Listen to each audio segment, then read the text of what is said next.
There had always been a list in her mind, an echo of names that once burned so fiercely in her heart they had practically roared.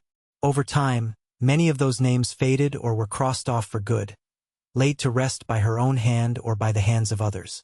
Some found their ends in battles or by the turn of fortune, while others perished under mysterious circumstances she had no part in. Yet one name had loomed larger than the rest, haunting her every waking moment since she was that small child who watched horror unfold before her eyes. That name was Cersei Lannister, and it was for this reason that Arya Stark now walked through the ashen streets of King's Landing, the midday sun hidden behind swirling clouds of gray and black. The Dragon Queen's fire had done its work, scorching stone and flesh alike, but the city still breathed in pockets, staggering along like some wounded beast that refused to die. King's Landing carried on, somehow, and in its battered heart, behind red walls and half-collapsed spires, Cersei Lannister still lived. For now, each step Arya took was a quiet echo of the secrets the city once held. The smell of soot and stale blood filled the air, along with the tang of melted metal and dust from shattered stones. She passed remnants of a once bustling marketplace, where tables laden with fruits and bread had once attracted crowds. Only charred scraps remained. Flies buzzed around uncollected corpses, and the scrawny dogs of the capital pawed at unguarded morsels. Arya could barely stomach the sight, but she pressed on, weaving through labyrinths of rubble and scorched archways that led deeper into the city's broken soul. Memories flickered in her mind of the day the bells tolled and dragon fire rained upon the city. She hadn't expected the Targaryen queen to unleash such fury, and as the world around her burned, she had found herself momentarily lost.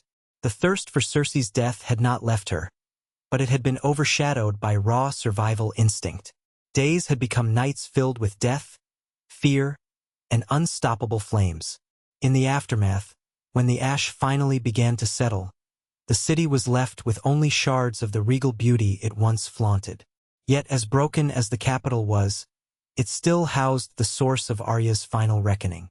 She had taken a final breath of that ash-choked air, remembering every step of her journey that led here, and vowed that this time, no one would stand in her way.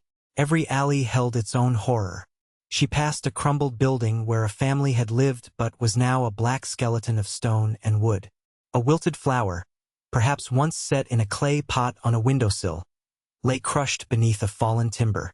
She noticed a child's rag doll half buried in the rubble, its single painted eye staring blankly. Each sight weighed upon her conscience. So many lives lost or upended.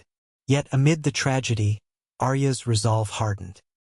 Cersei had let so many suffer, had orchestrated her father's execution, and the humiliation of her sister had brought strife upon the realm in her ruthless quest for power. That was reason enough, but there were countless more. Arya had set her path long ago. She could almost feel the coin of the faceless men press cold against her palm, reminding her of a time when she had been no one, and yet that was precisely why she had to be someone now. Arya Stark, the last justice for a wounded, war-torn world. She pressed forward, her boots coated with a film of dust and grime. The Red Keep rose in the distance, battered but still standing, a looming shape outlined against a sky that could not decide if it wanted to be day or night. The sun glowed a sickly amber behind the clouds, and each time Arya glanced at the ramparts, she wondered what manner of defenses still lingered. Loyal Lannister guards? Pockets of gold cloaks with no queen to serve? Maybe survivors who had simply chosen to hide behind these walls because anywhere else had become too dangerous. But Arya suspected that where Cersei Lannister was concerned, there would be men still loyal enough to give their lives for her, or at the very least desperate enough to cling to whatever they could salvage. Power, after all, attracted the fearful as much as the faithful. As she neared the base of the fortress, she spotted groups of people rummaging through the debris. Some were searching for food, others for valuables or missed survivors. She kept her head low, her face shrouded beneath a hood she had scavenged from a corpse earlier that morning. The city was rife with the stench of death and ruin, making it easier to travel unnoticed, provided one didn't draw attention. She paused near a crumbled statue of a lion, ironically broken at the neck, and observed how the Red Keep's outer walls had fared. Part of the structure seemed intact. Defensive positions might still be manned by archers or watchers. She would need to employ patience and cunning, two attributes that had been hammered into her by the Hound, by Jaqen, by every grueling experience she had endured from Winterfell to Bravos. But patience was more than just waiting. It was watching, hearing, feeling the pulse of a place. So she slowed her breath and closed her eyes, letting every sound resonate around her. The moan of the wind through scorched towers. The trickle of loose rubble tumbling across the courtyard. The murmur of a small crowd gathering near a well, hoping for water that wasn't fouled by debris. She listened for anything that indicated soldiers or armed men marching in unison. There was no sign of a large cohort, but that didn't mean there weren't pockets of resistance or watchful eyes above. After taking her measure of the situation, Arya slipped around a stretch of wall blackened by dragon fire. A gaping hole offered a view into what might have once been a corridor leading into the castle's lower floors. The roof over it was half gone, but the corridor itself seemed passable if she navigated carefully. She moved in short, precise bursts, mindful that every crunch of her foot might reverberate through empty stone hallways. Smoke still drifted up from collapsed beams and broken furniture. The corridor was dim, lit only by the patchy daylight that managed to filter through the wreckage above. It felt eerily quiet, too quiet, like a tomb that had been plundered and abandoned. Her heart pounded. Despite everything she had seen and done, a mission like this still brought tension surging through her veins. She had infiltrated enemy halls before, had passed as a cupbearer, a servant, a beggar. She knew how to move like a phantom among the living. But now, the ruin of King's Landing imposed a different type of danger. Walls could crumble at the slightest provocation. Fires still smoldered in hidden pockets, ready to flare. And she had no illusions about the handful of men who might remain. Any one of them could be ready to kill on sight or at least sound an alarm.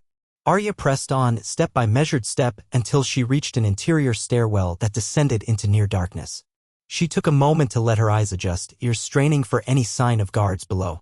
Drips of water echoed, likely from a burst pipe or some subterranean reservoir disrupted by the destruction. Carefully, she made her way down, one hand trailing lightly against the stone wall, the other poised at her side where Needle waited in its sheath. For this mission, Needle was not her primary weapon. She had something far more lethal in mind, something that came from her training with the Faceless Men, but she still found comfort in the sword that had been her companion through so many trials. It was a link to her past, to Jon, to the girl she used to be.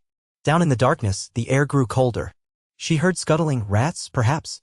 The passage opened into a wide lower hall where old storage rooms branched off in several directions. The keep was a maze below the surface, filled with cellars, vaults, and dungeons. She could sense movement somewhere, a rustle, a scrape of leather. Someone or something was nearby. She set her jaw and crept closer to the corner, peering into the gloom. The figure that emerged wore the battered armor of a Lannister guard, its once polished metal blackened and dented. He stood with his back turned, rummaging through a crate as if searching for anything of value. Arya steadied her breathing, stepping quietly. The guard muttered to himself in a low voice, curses about how the city had been destroyed. She considered letting him be. Yet she could not risk someone stumbling upon her or calling for reinforcements. Softly, she approached. So focused was he on his crate that he never noticed her until it was too late. She was on him, a dagger at his throat, her other hand clamping over his mouth. He froze, trembling. Arya put her lips close to his ear and whispered, "Scream and you die. Do you understand?" His nod was frantic against her blade. "How many are left inside? Where is Cersei Lannister?" The mention of the Queen's name made his eyes widen in the gloom. He shook his head. Perhaps he had no real answer, or perhaps he feared giving it. Arya pressed the blade just enough to draw a thin line of blood. "Speak," she hissed. He swallowed hard, managing only a hoarse whisper. I don't know if the Queen is still alive. Some say she died when the keep collapsed. Others say she's holed up in the Queen's chambers. There aren't many guards left. Some ran. Others went to join whoever would take them. I'm alone here. I swear it." She gauged him for a moment, searching his eyes for deceit. Finally, she removed the blade from his throat but kept it ready. "Go," she said in a low voice. "Forget you saw me." He didn't need further prompting. He scrambled out, stumbling over debris, vanishing into the darkness of the corridor behind her. Arya felt no satisfaction in letting him live or in the brief terror she had caused him. He was just another survivor in a city with too many ghosts.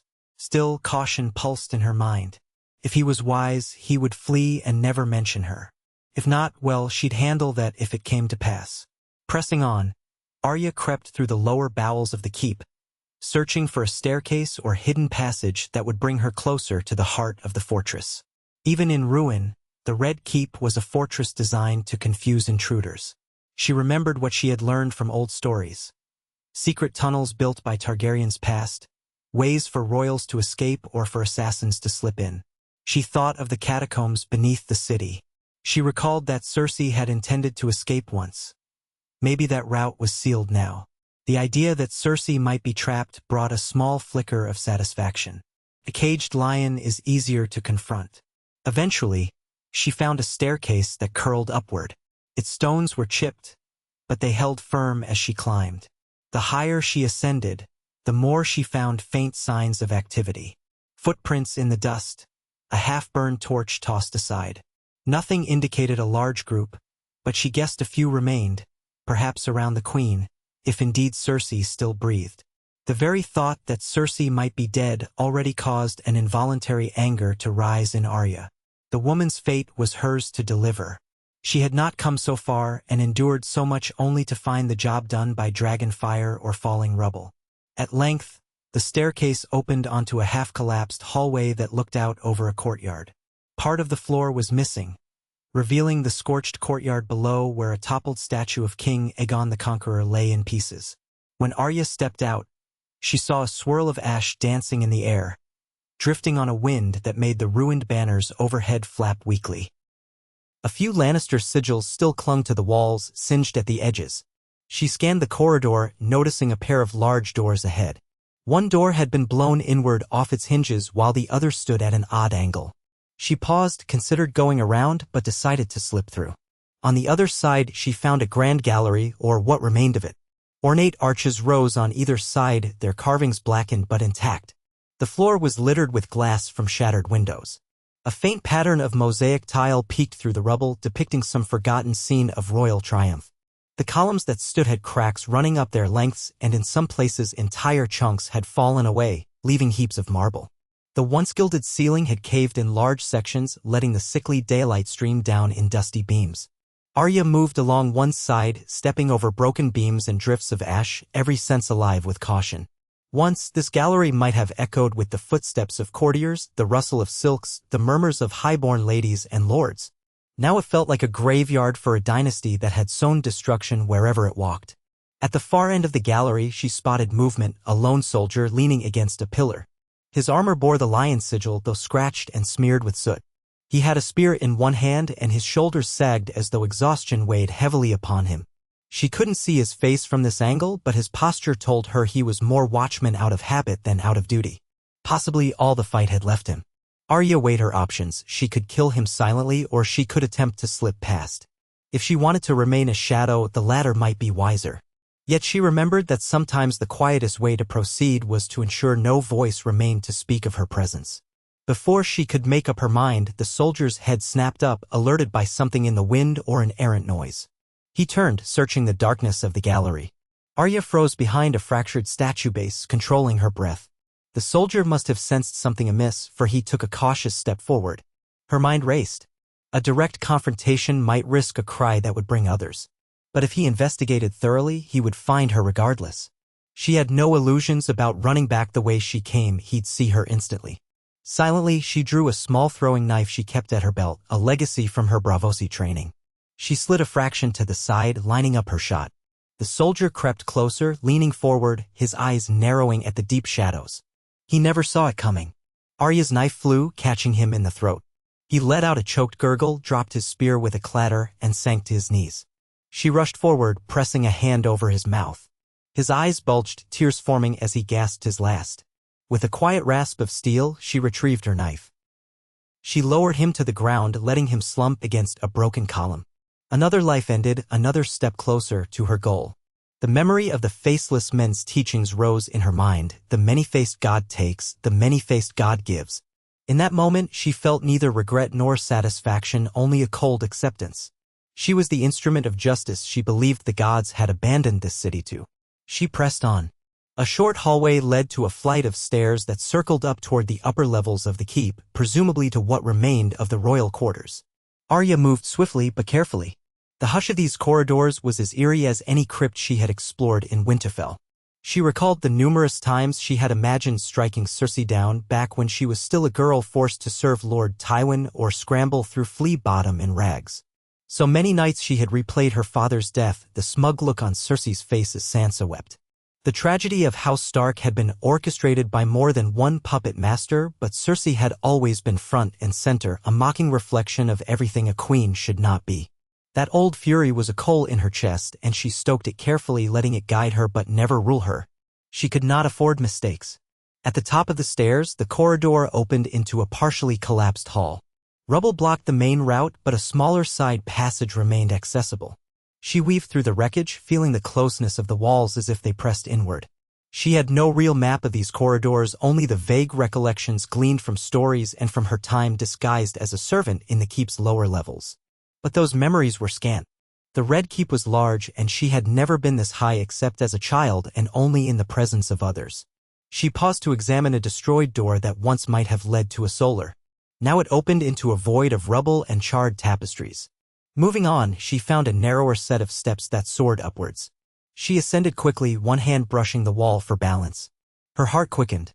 She felt she was drawing closer to the seat of power, to the chambers that had once hosted Joffrey Baratheon's whining demands, and after him, Tommen's gentler rule. Cersei had held those chambers next, wrapping them in a new form of cruelty and cunning. Arya half expected to encounter Qyburn's twisted experiments or undead abominations. But from what she'd heard, Qyburn was dead, his creations scattered or destroyed in the chaos. Good, she thought, one less monster standing in her way. The corridor at the top was partially intact. Elegant windows, some broken, some just cracked, flanked the walls, letting in smoky daylight. One window offered a distant view of Blackwater Bay dotted with half-sunken ships. The glass was partially melted from the dragon's onslaught. Arya didn't linger to take in the view. Her eyes were on the double doors at the corridor's end. They stood closed, though one side was jammed at an angle as if the frame had warped. A single guard, wearing a patchwork of Lannister armor, dozed with his back against the wall. An empty wine bottle lay at his side. She approached silently, stepping over debris. He stirred just as she reached him, blinking in groggy confusion, but before he could scramble to his feet, she slammed the pommel of needle into his temple. He collapsed in a heap, unconscious. There was no time to finish him off quietly, but she felt confident he wouldn't wake for a while. She pressed her ear to the door, listening. Silence. Then, faintly, she heard ragged breathing as if someone were whispering or moaning. It was impossible to discern how many people might be inside.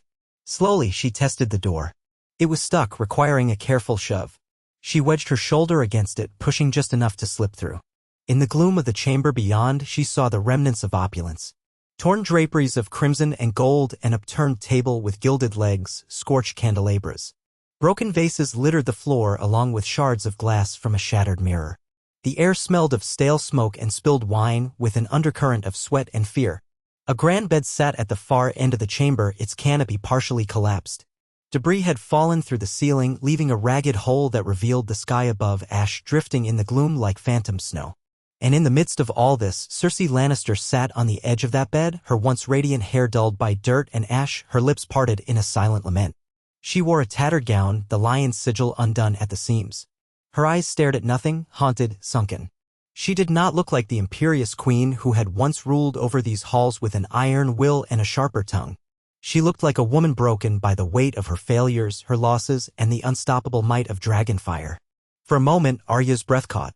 She had imagined this confrontation 1,000 times, Cersei resplendent in her black gowns, cunning and venomous.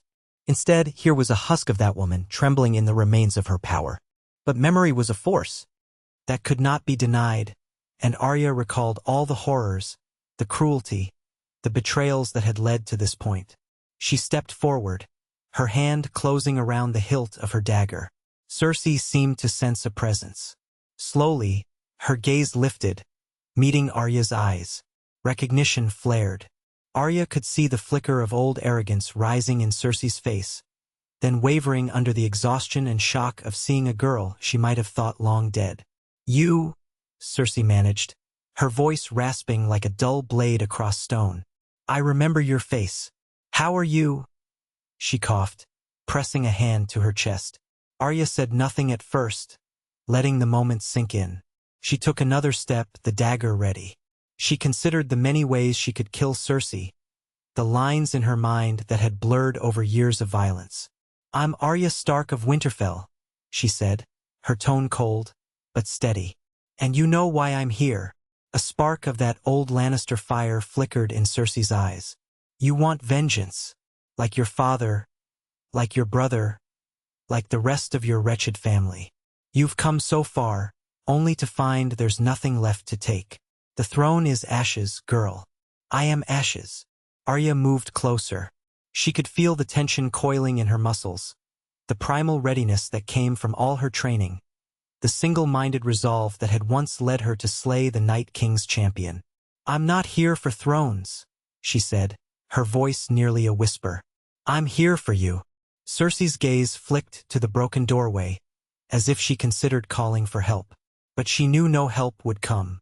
Even the mountain, her monstrous guard, was gone. Jaime was nowhere to be found, presumably lost in the cataclysm of the keep's collapse. And so she let out a long, shaking breath, slumping slightly, though not entirely defeated. "Do you think killing me will bring back your father? Your mother? Your brother? Do you think the war ends because I die?" Her lip curled in something like a sneer, but it was threaded with despair. "The world is cruel and it will remain cruel. You've seen it. You've tasted it." Arya's grip tightened on the dagger. Old anger surged. She thought of Ned, of Robb, of Catelyn, of the suffering inflicted on Sansa, on all the North. She remembered the humiliation, the shame, the heartbreak of being forced to hide who she was. She thought of every name on her list and how it had fueled her survival. And here was the last, the final name she had clung to. "I'm not here to fix the world," Arya said calmly. "Only to finish this." With a sudden, feral twist, Cersei lunged. Perhaps a last bid for survival, or a desperate act of defiance. She reached for a chunk of broken mirror, brandishing it like a shattered blade. Arya sidestepped easily, years of training in the House of Black and White allowing her to flow around the clumsy attempt. With lightning speed, she knocked the shard from Cersei's hand. Cersei stumbled, pain contorting her face, but still she tried to fight. She lashed out, nails raking the air. Arya caught her wrist, twisting it aside. Their eyes met again, a brief collision of fury and fear. Arya pushed her back onto the bed. The once proud queen fell with a ragged sob, her strength spent. Arya followed, her dagger pressed to Cersei's throat. She could feel the rapid pulse beating beneath the blade. For a moment, time seemed suspended, the outside world reduced to the rasp of their breath and the faint groan of the damaged castle around them. Cersei's eyes flickered with 1,000 emotions. Anger, hatred, sorrow, regret. But Arya did not flinch. She did not allow pity or mercy to enter her heart. Cersei had given no mercy to others, had sown chaos and misery without remorse. This was the justice long overdue. Arya leaned in, whispering with the quiet intensity of a final judgment. "You told my father when you took his head, when you play the Game of Thrones, you win or you die. Now your game is over." Cersei opened her mouth, perhaps to protest, perhaps to curse. But no sound emerged before Arya drew the blade in a swift, precise motion. The dagger opened a thin, deep line across Cersei's throat, and blood spilled like a dark fountain, staining her tattered gown. The queen choked, eyes wide, her body thrashing for an instant before the fight left her. Arya watched, her own heartbeat pounding in her ears, as Cersei Lannister gasped her final breaths. The woman who had once been the most powerful ruler in Westeros, who had orchestrated the downfall of so many, who had lived by cunning and cruelty, was reduced to a fading glimmer of life. And then that glimmer went out. It was done. Arya felt the weight of that act reverberate through her bones. She withdrew her dagger, stepping back from the bed. Cersei's lifeless eyes stared at the jagged hole in the ceiling. A swirl of ash and dust drifted down, settling on the queen's unmoving face as though the city itself marked her passing. For so long, that name had been the last tether on Arya's list, the final promise she had made. And now the promise was fulfilled. For a moment, she stood, her breath coming in shallow spurts.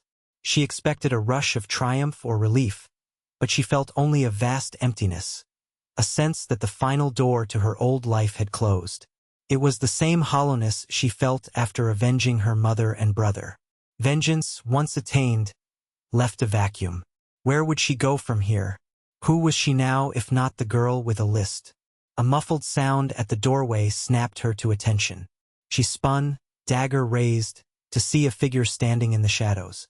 It was a woman, slight of build, dressed in ragged courtly attire. Her eyes, wide with terror, flicked from Arya to Cersei's body. She covered her mouth to stifle a scream. Instantly, Arya understood this was no threat, merely one of the few survivors who might have sought shelter among the queen's retinue. The woman backed away, arms raised as if in submission. Arya lowered her dagger slightly, meeting the woman's panicked gaze. She considered for a heartbeat what to do. But the woman seemed paralyzed by shock, uncertain if she should run or beg or lash out. At length, Arya spoke in a low, steady tone, "Go.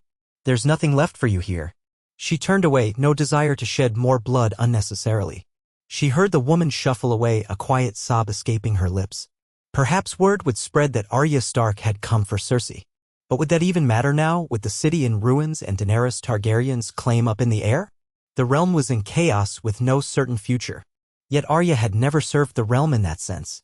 She served her own sense of justice, her own vow to her family. She left Cersei's chamber behind, stepping out into the corridor that smelled of old smoke. The guard she had knocked unconscious still lay sprawled on the floor, stirring only slightly. She eased past him, not bothering to finish him off. Let the city's new rulers decide his fate, if there were rulers at all. A thought crossed her mind. How would Daenerys respond to news that Arya Stark had stolen the kill the Dragon Queen might have wanted for herself? But perhaps Daenerys cared no longer. She had unleashed her wrath on King's Landing as a whole, and Cersei's personal demise might be inconsequential to her. Or perhaps she'd be furious. Arya found she didn't care. All that mattered was that she had crossed the final name from her list. The path back down through the ruined keep felt longer and stranger than before, as if the corridors themselves were rearranging to reflect the shift in Arya's purpose. She saw more bodies, guards, servants, some pinned beneath collapsed beams, others huddled as if seeking shelter from a storm that had already passed. She kept moving, stepping over debris and sliding through narrow gaps. A part of her wondered if the entire structure might collapse at any moment. Perhaps it would be fitting, the Red Keep burying its last queen under its rubble. But she had no intention of dying here. There was still life waiting for her beyond these walls, though she could not say exactly what shape it would take. Eventually, she emerged into a courtyard that had once been meticulously tended, with hedges trimmed into regal shapes and a fountain that trickled softly. Now the hedges were burned down to black stumps, the fountain chipped and nearly empty save for a pool of filthy rainwater. The sky above churned with clouds of ash, but the sun still fought to break through, casting a strange glow on the shattered stones. She pressed on, weaving through the detritus until she reached an archway that led to the outer ward. It was there she found a group of survivors, perhaps 3 or 4 of them. They looked up at her approach, their eyes marked by the heavy bruises of loss and fear. No one spoke. They all seemed to share a silent, mutual understanding that in this city of ghosts, every living soul was simply trying to escape the next horror. Arya didn't linger. She turned down a scorched corridor, heading for the breach in the wall through which she had entered. The route was mostly deserted now. A single crow cawed overhead, its voice echoing unnaturally in the gloom.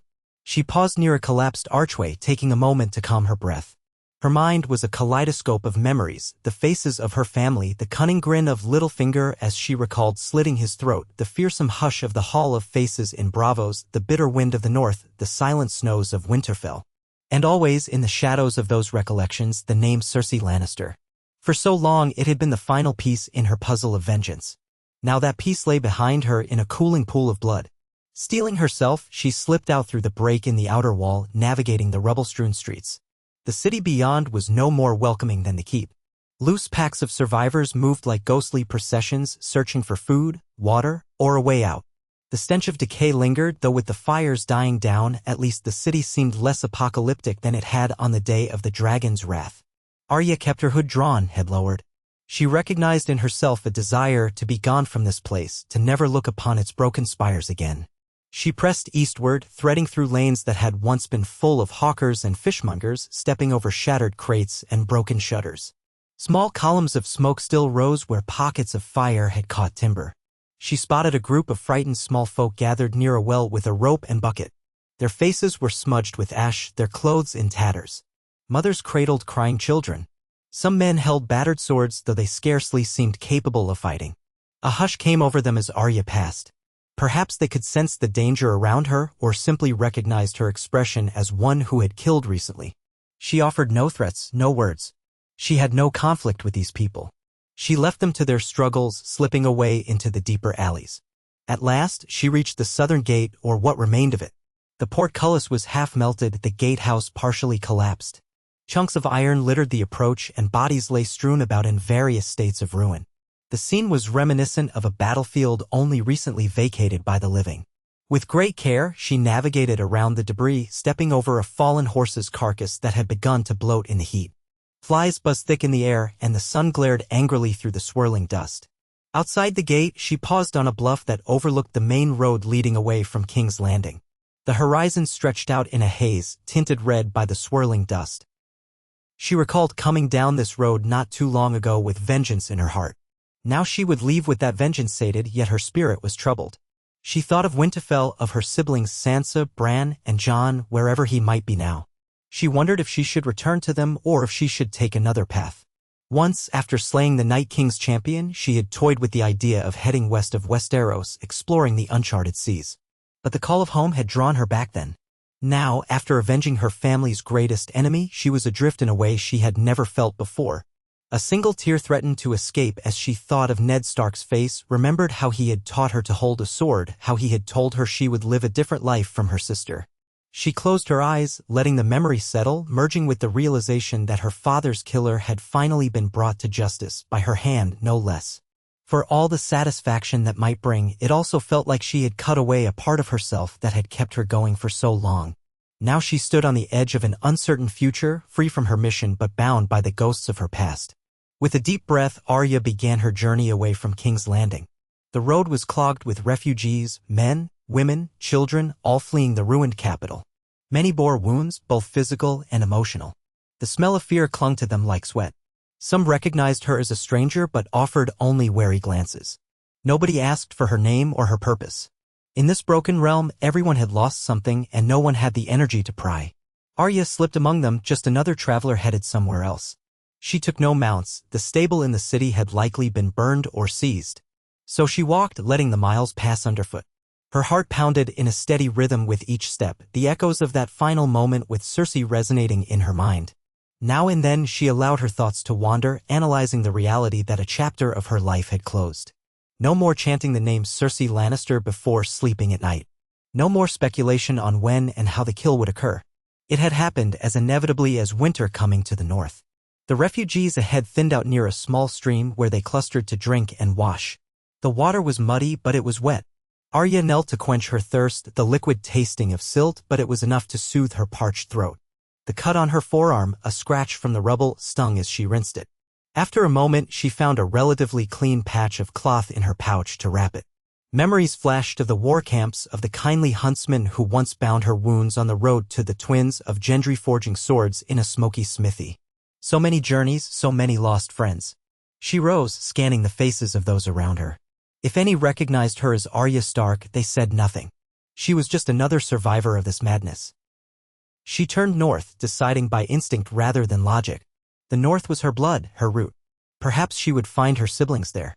Perhaps she would simply vanish into the wilderness for a time. The future was unwritten, and for once she had no revenge fueling her steps.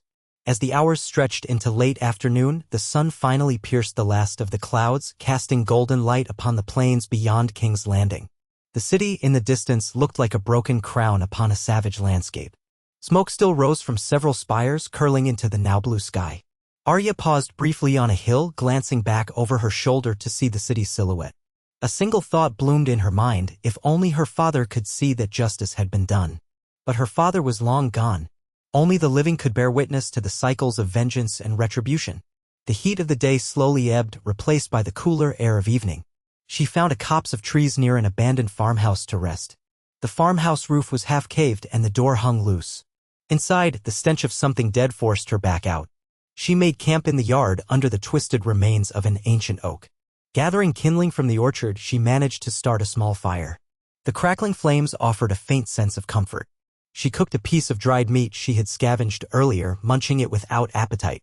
As night settled, she listened to the quiet hush of the wind through the broken orchard. King's Landing was not far behind her, but she did not fear pursuit. The city had bigger worries than a lone girl who had completed her last act of vengeance. In the flickering firelight, she traced the scars on her hands. Each told a story, the training with the hound, the lessons with the faceless men. She closed her eyes, letting the memory of her father's voice soothe the tumult in her mind. She remembered how he used to say that the lone wolf dies, but the pack survives. She thought of Sansa, Bran, and Jon. The pack was smaller than it had ever been, but it still lived. Perhaps that was her next mission, to ensure the survival of what remained of House Stark. The thought gave her a sense of direction, a faint stirring of purpose in the void left by vengeance fulfilled. The night passed fitfully. She dreamed of a corridor of faces, each one she had crossed off her list. She dreamed of Cersei's eyes staring back at her from the darkness. She woke at dawn, cold sweat on her brow, the remains of her fire reduced to glowing embers. She shook off the nightmare and rose, gathering her things. The path ahead would be long, but she was no stranger to hard roads. With measured steps, she set out once more, moving north toward the Riverlands. Perhaps the taverns along the way would have news of the shape Westeros was taking now that the Targaryen queen had unleashed her fury. Perhaps the small folk would speak rumors of a faceless assassin that ended the Mad Queen's greatest rival. Arya didn't care for the details. Gossip was as fleeting as spring rain. The truth was simpler: she had found Cersei and delivered the final blow. That truth rested in her heart, steady and unyielding. Around midday, she came across a small encampment of farmers turned refugees. They had managed to corral a few goats which they were herding along. Seeing that Arya traveled alone, they offered to share a meal of goat's milk and biscuits in exchange for a few coins or a bit of help standing watch. Arya agreed, grateful for a momentary sense of community. They were tired folk, hollowed by the war's endless toll. She asked if they had any news of the north, but they knew little. They spoke in hushed tones about King's Landing, about the Dragon Queen's apparent madness. One old man, his beard gray and wiry, wondered aloud if winter was better than dragons after all. Arya found herself recalling the endless night they had recently survived. Death had come in many forms: White Walkers, dragons, queens, kings. There seemed no end to the ways a person could die in Westeros. That evening, she parted ways with the farmers. They followed the river west while she continued north. The roads were precarious, lined with the wreckage of war. Abandoned wagons, rotting horses, and the occasional roadside grave marked her journey. She came upon a scene of heartbreak in a clearing, a small shrine with scattered flowers laid around a battered statue of the Seven. A single-robed septon knelt in prayer. He looked up as she approached, his expression one of weary kindness. She offered him a curt nod and carried on. If the gods had any role in this, they had chosen to remain silent while mortals shed blood. As dusk fell once more, she found another place to rest, this time near a trickling stream. The atmosphere felt lighter now, the open sky offering some relief from the claustrophobic ruin of King's Landing. She settled under a grove of willows, letting the rustle of leaves lull her. She had no illusions that her path was free of danger, but she felt more at ease under the open sky than in a labyrinth of charred stone. The night air was cool and smelled faintly of damp earth rather than ash. Small blessings, she thought. She dozed off, her dreams quieter this time. In the morning, she woke to a birdsong that almost sounded like the north.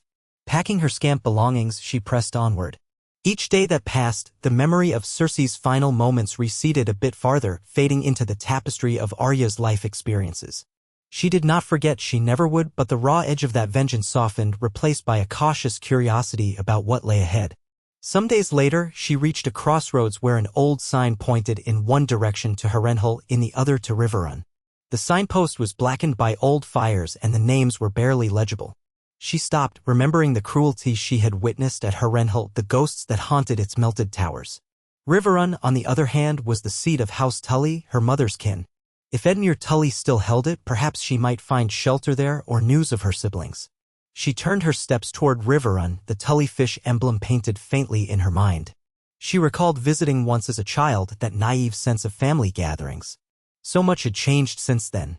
Her thoughts drifted to Jon, who had chosen his own path somewhere. She wondered if he had heard rumors of the fate of King's Landing or if he had parted ways with Daenerys. She remembered the uneasy truce between them before the final battle against the dead. So much had happened since then. She wondered if Sansa held Winterfell firmly if the North truly had its independence. She wondered if Bran saw everything in his visions or if he, too, wrestled with the aftermath. In all these reflections, she realized how small her personal vendetta was in the grand scheme of a kingdom in constant flux. Yet it mattered to her family. The Starks had endured, and she intended for them to endure further. By the time she reached the outer farmland near Riverrun, she sensed a shift in the land. The fields, though not flourishing, were at least green, and the signs of war were less immediate. A few peasants toiled in the distance, guiding plow horses. She spotted the silhouettes of crows circling a distant tree line, suggesting that bandits or wolves might still roam. But it felt more alive here than the scorched outskirts of King's Landing. She pressed on, ignoring the stares of the occasional passerby. She was gone from travel, her clothes dusty and worn, but her eyes held a quiet determination that warned off unwanted attention. When she finally caught sight of Riverrun's walls across the waters of the Red Fork, she paused. The castle stood solid, a testament to Tully resilience, its battlements manned by guards who bore the fish sigil on their surcoats. The sun glistened off the slow-moving river. She felt a tremor of familiarity, a sense of coming home in a way she had not anticipated. Crossing the bridge, she approached the gates, her hood drawn. The guards hailed her, requesting her name and business. For a moment, she hesitated. She could slip in under a false name. But perhaps this was the time to reclaim who she was. So she drew herself up and spoke in a clear voice. "I am Arya Stark of Winterfell." Their surprise was immediate. One guard nearly dropped his spear. Another, older and perhaps wiser, quickly gestured for the portcullis to be raised. Word traveled swiftly. Servants and soldiers alike gathered in whispers as she entered the courtyard. She saw curiosity in their faces, but not hostility. The Tully men remembered House Stark as an ally. Soon, a steward approached, bowing politely, asking if she wished to see Lord Edmure. She nodded, though she felt a nervous knot tighten in her stomach. She had not seen her uncle in years, not since the Red Wedding. She followed the steward into the main keep, where a warm hall with tapestries bearing the Tully colors enveloped her. The smell of cooked food hit her, and her stomach rumbled. She had nearly forgotten what a proper meal tasted like. When Lord Edmure Tully arrived, he looked older, more careworn. Gray flecked his hair, and lines of worry etched his face. But he recognized her at once, eyes widening in shock and relief. "Arya," he took a step forward, then hesitated, as if unsure whether to embrace her or bow. Finally, he placed a hand on her shoulder with genuine warmth. "You're alive." She gave a small nod. "I am. The family remains. Sansa, Bran, they're alive too." She paused, aware that she hardly resembled the little girl he remembered. "I've been away." Edmure's gaze flicked to her attire, the hardness in her eyes. "I can see that. You have the look of a traveler who's seen too much of the world." He ushered her to a seat near the hearth. "Come rest. Whatever grudges may linger in the realm, you'll find none here." She sank into the chair, her limbs protesting after days of constant walking. A rush of warmth from the fire enveloped her. Edmure poured her a cup of watered wine, pressing it into her hands. She sipped, the sharp tang making her wince, but it was refreshing. Servants brought bread and stew. She ate in small bites, mindful not to upset her stomach with too much too soon. Edmure watched her, occasionally asking gentle questions. Had she heard the news from the capital? Had she seen the Dragon Queen? Did she know of the battles that took place after the city's fall?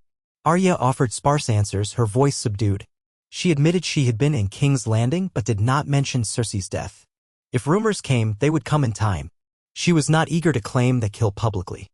To her mind, the deed was done and belonged in the past. The realm's gossip would fill in the details eventually. For now, she was content to let Edmure believe she had simply been caught in the chaos of the city's sacking and made her way out. That evening, after she had eaten and washed, Edmure gave her a chamber in one of Riverrun's towers. It was sparse but comfortable, with a bed that seemed a luxury after the roads. A single candle flickered in the corner, and she watched its flame dance on the walls, her mind drifting. She thought of the look on Cersei's face when the dagger bit in. She thought of the emptiness that followed. If she closed her eyes, she could almost feel the phantom weight of that moment pressing on her heart. But she was Arya Stark of Winterfell, and she had survived worse nightmares. She let herself find solace in the knowledge that her father's murderer was finally gone, and that she was free to shape her own path. Over the following days, Arya lingered in Riverrun, resting and regaining strength. Edmure pressed her for news of Sansa and Bran, and she told him what she knew, that Sansa ruled Winterfell as the Lady of the North, and that Bran possessed a wisdom beyond ordinary men. She left out the more supernatural details. Those would be hard to explain in any case. Edmure insisted on sending a raven to Winterfell to inform Sansa of Arya's arrival at Riverrun. Arya agreed, though a small part of her worried Sansa might not be pleased at the attention it could attract. Still, it was time the family reconnected in earnest. On the third day, a messenger arrived with news from the east. The Dragon Queen had departed King's Landing, leading her armies to quell scattered rebellions. The capital was in shambles, and the lords of Westeros were in disarray. Some declared for her, others sought independence. In any case, it seemed unlikely Daenerys would make a strong claim of retribution on any single person for the city's downfall. Arya listened quietly, offering no comment. Her deed, it seemed, was lost in the swirl of greater events. She felt a curious blend of relief and disappointment. She had spent so much of her life building up to that moment, and now it was slipping into the shadows of other wars and concerns. But that was the nature of this land. One disaster was quickly overshadowed by another. As time passed, Arya found a peculiar peace in Riverrun. She trained in the courtyard with some of the Tully soldiers, practicing her swordplay and letting them wonder at her quickness. She walked along the ramparts, feeling the breeze off the river. Occasionally, she helped in the kitchens or stables, surprising the servants by her willingness to work. She had lived a common life for too long to be comfortable with idle nobility. At night, she found herself climbing to the top of the tower, gazing at the moonlit waters, pondering her future. She had lived a life defined by a list, by the ghosts of her past. Now, with that list complete, she stood on the threshold of a new chapter. One afternoon, she rode out with a small patrol to scout the nearby villages for signs of bandits. She felt more alive on horseback, the wind in her hair, the horizon stretching out. When she saw peasants laboring in the fields, she remembered the war-torn roads near King's Landing and felt a swell of empathy. She spoke kindly to them, offering small comforts if she could spare any. She recognized in herself the desire to protect rather than to avenge. Perhaps that was her father's legacy blooming now that her own vengeance was finished. On returning to the castle, she learned that a raven had arrived from Winterfell. Sansa's letter was brief but filled with cautious relief. She welcomed Arya to return home if she wished, saying that the North was theirs to rebuild. Arya found herself torn. Part of her yearned to see Winterfell again, to walk its familiar corridors, to feel the northern air in her lungs. Another part wondered if she should continue exploring the world, forging her own legend beyond the constraints of old feuds. She spent a night by the fire in the library, reading old chronicles of the Tully line, seeking hints of her mother's childhood. But nothing in those pages told her what she truly wanted. The next morning, she found Edmure in the Great Hall discussing matters of supply and trade with his advisors. When he saw her, he dismissed them politely and gestured for her to join him. "Arya," he said, placing down a ledger. "Have you thought about your next steps?" She nodded slowly. "Sansa wants me to return to Winterfell. She wrote that the North stands stronger now that the war with the dead is over." She trailed off, struggling to find words. "I'm not sure yet." Edmure studied her with the gentle patience of a man who understood the weight of choice. "Your home is always your home, Arya, no matter how far you roam. But you've seen more of the world than most. Sometimes, to find ourselves, we have to wander a bit longer." She considered his words, a faint smile tugging at her lips. "I never imagined you giving such advice. I remember you as more cautious." He chuckled softly, eyes distant. "We're changes people. My captivity changed me. The world's changed. Nothing is quite what it was. I've learned to value the freedom to choose. And for what it's worth, I think your mother would be proud of you. Despite everything." A lump formed in Arya's throat, a sudden rush of emotion. She gave a small nod in thanks, then excused herself, heading back to the tower where she slept. She spent the next few days in quiet contemplation. Her revenge was complete, the final name struck from her list. Yet she wasn't done living. She had her family, and she had her own sense of self that had grown and transformed through countless trials. She thought of the open sea beyond the western shores, rumored to be uncharted land. She thought of the northern forests, the white snows of home. Both called to her in different ways. Ultimately, she made a choice. On a bright morning, she packed her few belongings, donned traveling leathers, and secured Needle at her side. She found Edmure in the courtyard where he was greeting a caravan bringing supplies. She approached him and bowed slightly in respect. "I'll be leaving," she said simply. "I need to see what lies beyond the horizon for me." He nodded, though sadness touched his eyes. "I suspected as much. Will you go north or somewhere else?" "I'll head north first," she replied. "I want to see my sister. After that, we'll see." She hesitated, then stepped forward and embraced him. It felt strange, but also comforting, to show that affection. She was not the child he once knew, but they were family. Edmure smiled gently. "Safe travels, Arya Stark." Within the hour, she rode out of Riverrun's gates, the sun rising behind her, her shadow stretching across the dusty road. She cast one last glance at the castle walls, then guided her horse onward. The wind caressed her face, carrying with it the scent of the river and distant pine. She felt the stirrings of anticipation in her chest. The future was open, full of potential. She had no illusions that the world was suddenly kind, but she had faced its darkest corners and emerged stronger. As she disappeared into the morning light, the memory of King's Landing's ruin and Cersei's final breath became a distant echo. Justice had been served in Arya's eyes, though it brought no resurrections of the dead. Still, it allowed her to stand at a threshold free of hatred's burden. She rode, a wolf untethered, heading toward a new dawn. Whatever lay ahead, she would face it as Arya Stark, a survivor who had fought her way through nightmares and emerged to shape her own story. And so the wolf girl who once whispered names into the darkness continued on her path, unbroken, unbound, ready for whatever the wide and tumultuous realm of Westeros or beyond had yet to offer her.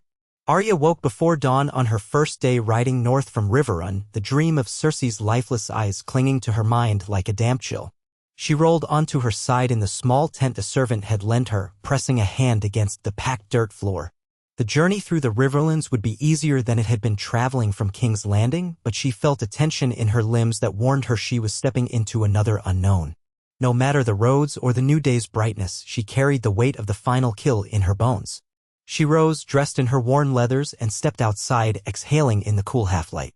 The eastern sky bled pale pink into purple, revealing farmlands still wet with morning dew. A few men-at-arms posted around the camp offered her passing nods.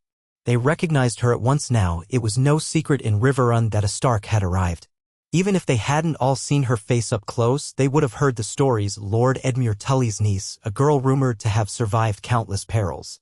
More than that, an aura of something dangerous clung to Arya. She'd seen it in their eyes. She went about feeding and watering her mare, a chestnut creature called Ember. She'd chosen that name quietly to herself, as the horse had no name when one of Edmure's stablemen provided it. The gentle mare reminded Arya of those small, glowing coals that flicker in a dying fire, steady, patient, and holding heat even when the world has gone cold. The horse nudged her palm softly, searching for an apple or carrot. Arya stroked the white strip on the mare's muzzle. After saddling Ember, she gathered her bedroll and the few items she had, a waterskin, a small stash of dried provisions, extra arrows, a plain shortbow strapped to the side of the saddle. Needle hung at her hip, the sword's familiar weight reassuring as always. She took a moment to glance around the campsite, barely more than a clearing near the main road, with tall grass rolling away on all sides. A hush lay over the landscape, broken only by the occasional call of a far-off bird or the soft rustle of wind through trees. She could still smell the Riverland's particular blend of damp earth and faint fish rot from the many forks of the Trident. No matter how peaceful the morning seemed, Arya felt that same flickering in her chest, a mixture of readiness and restlessness. She mounted Ember, turning the horse's head northward, and urged the animal into a steady walk. The men-at-arms who accompanied her the previous day had been told to continue their own patrols. Arya needed no escort. She had no desire for an entourage. She wanted to be alone, to slip through the realm as quietly as she could manage. Her plan was simple. She would follow the main roads when she must, but skirt them when traffic grew heavy. She would keep her hood drawn when she passed through villages. And with luck, she would reach the Twins in a week or so, cross at the Old Fry crossing if it was still operational, then press into the neck. From there, she would make her way home. Winterfell. The name eased and tightened her heart all at once. Sansa was there, ruling as best she could. Bran too, if the rumors held. Jon was somewhere else, perhaps beyond the wall again, or roaming the gift, or gods knew where. Arya found it strange to realize how little time they'd truly spent together after the dead were defeated. The war's end brought new crises, new responsibilities, and new separations. She let the horse pick its path along the ruts in the road, which had hardened into uneven ridges where wagon wheels once passed. The morning sun rose higher, burning off the last traces of fog. She thought of the conversation she'd had with Edmure the day before. He had asked her again if she was certain she didn't want men to travel with her. Bandits had become more common in the chaos left behind by the wars. She'd told him she'd be fine alone. She wasn't lying. Even if she met foes on the road, she'd learned 1,000 ways to kill and vanish. Her traveling alone would also draw less notice than a company of Tully knights. She was content with that. After all, she didn't want word spreading that Arya Stark was heading north, an easy target for those who might hold a grudge against House Stark for the realm's reconfigured power. They had plenty of enemies, old and new. The best strategy was simply to be no one when it suited her, or at least to slip by unnoticed like the stray cat in the alleys of King's Landing once upon a time. The day passed in a slow, rolling haze of farmland and gentle slopes. She passed a handful of small hamlets. In each, she kept her hood high, purchasing little more than a refill of her water if needed, sometimes a bit of bread or cheese. The people she encountered had a haunted look, more subdued than in the times of King Robert's rule. But life went on. She saw a mother scolding her child near a well, a blacksmith hammering a bent wagon wheel, a group of older women sorting through dried beans. Hardship had always been part of peasant life in Westeros, but these folk carried the weight of multiple wars, the War of the Five Kings, then the invasion of the dead, and finally Daenerys's conquest. She glimpsed no joy, only an exhausted determination to keep breathing. By dusk, she veered off the main road, seeking a less traveled path up a low hill, hoping to find a good place to camp. A cluster of old oaks marked a spot near a shallow stream. She dismounted, giving Ember a chance to drink, then tethered her loosely to a branch. She collected bits of fallen wood, enough to build a small fire. She wasn't hungry yet, but the day had left her feeling grimy, so she splashed water on her face and arms. The reflection in the stream rippled back at her, a young woman with pale skin smudged by dust, eyes too old for her years. She ran her fingers through her short, ragged hair, feeling a pang of something, nostalgia, perhaps, for a time when she had been just a girl. At first, she thought to start a fire for warmth, but then hesitated. A fire could draw attention at night. She weighed the risk. Eventually, she lit a small one anyway. Arya, zoning that bandits roamed primarily near the roads or near settled places. Besides, she knew how to keep watch. She'd built a life on watching while others slept. Night fell quiet and cool, the sky wearing a tapestry of stars. Arya ate a small portion of salted pork and drank from her waterskin. The hush of the dark felt comforting now that she was away from the stench and ruin of King's Landing. But quiet as it was, her mind would not still. She found herself gazing into the fire and recalling the moment her dagger cut Cersei's throat. For years, she had imagined that scene 100 different ways, Cersei raging, Cersei pleading, Cersei mocking. In the end, it had been over so quickly, and though she felt a sense of grim satisfaction at avenging her father, her brother, and her mother, that satisfaction was muted by the knowledge it changed little in the realm's broader fate. King's Landing still burned and people still died. Vengeance was a lonely currency. She tossed another small piece of wood on the flames, watching sparks spiral up. Then she closed her eyes and whispered the names of her family: Ned, Catelyn, Robb, Sansa, Bran, Rickon, Jon. Ghosts and living in the same breath. She had no list of enemies to recite. She had no kill left to define her. That emptiness frightened her more than she cared to admit. Eventually, she stretched out beside the smoldering coals, letting exhaustion take her. She dreamed of dark corridors lined with the faces of those she'd killed. The dream was not as harrowing as some she'd had in the past, but it left a sense of unease in her chest. When she awoke at first light, she was grateful to see the gentle pink hue creeping across the horizon again. She doused the embers with handfuls of dirt, saddled Ember, and set off. The roads grew emptier the farther north she went. The farmland gradually gave way to wilder terrain, groves of wind-twisted trees, rocky outcrops, meandering streams that cut through the land like silver ribbons. She had always preferred the quiet of such landscapes, though she remained vigilant. Around midday, she spotted 3 riders in the distance, moving in her direction along a narrow stretch of road. Instinct made her tense. She slowed Ember, guiding the mare off to the side behind some brush. Peering through the gaps in the leaves, she assessed them: 2 men and a woman, each armed with a bow strapped to the horse or a sword at their belt. Their clothes were worn, dust-stained, not fine enough for nobility. Outlaws, perhaps? Or simple travelers? Hard to say. She observed them quietly as they drew closer. They rode with an air of alertness, scanning the surroundings as though anticipating trouble. She considered letting them pass without revealing herself, but something about the middle rider's posture, head shifting side to side, eyes hard, set her on edge. They had the look of those who did their share of robbing.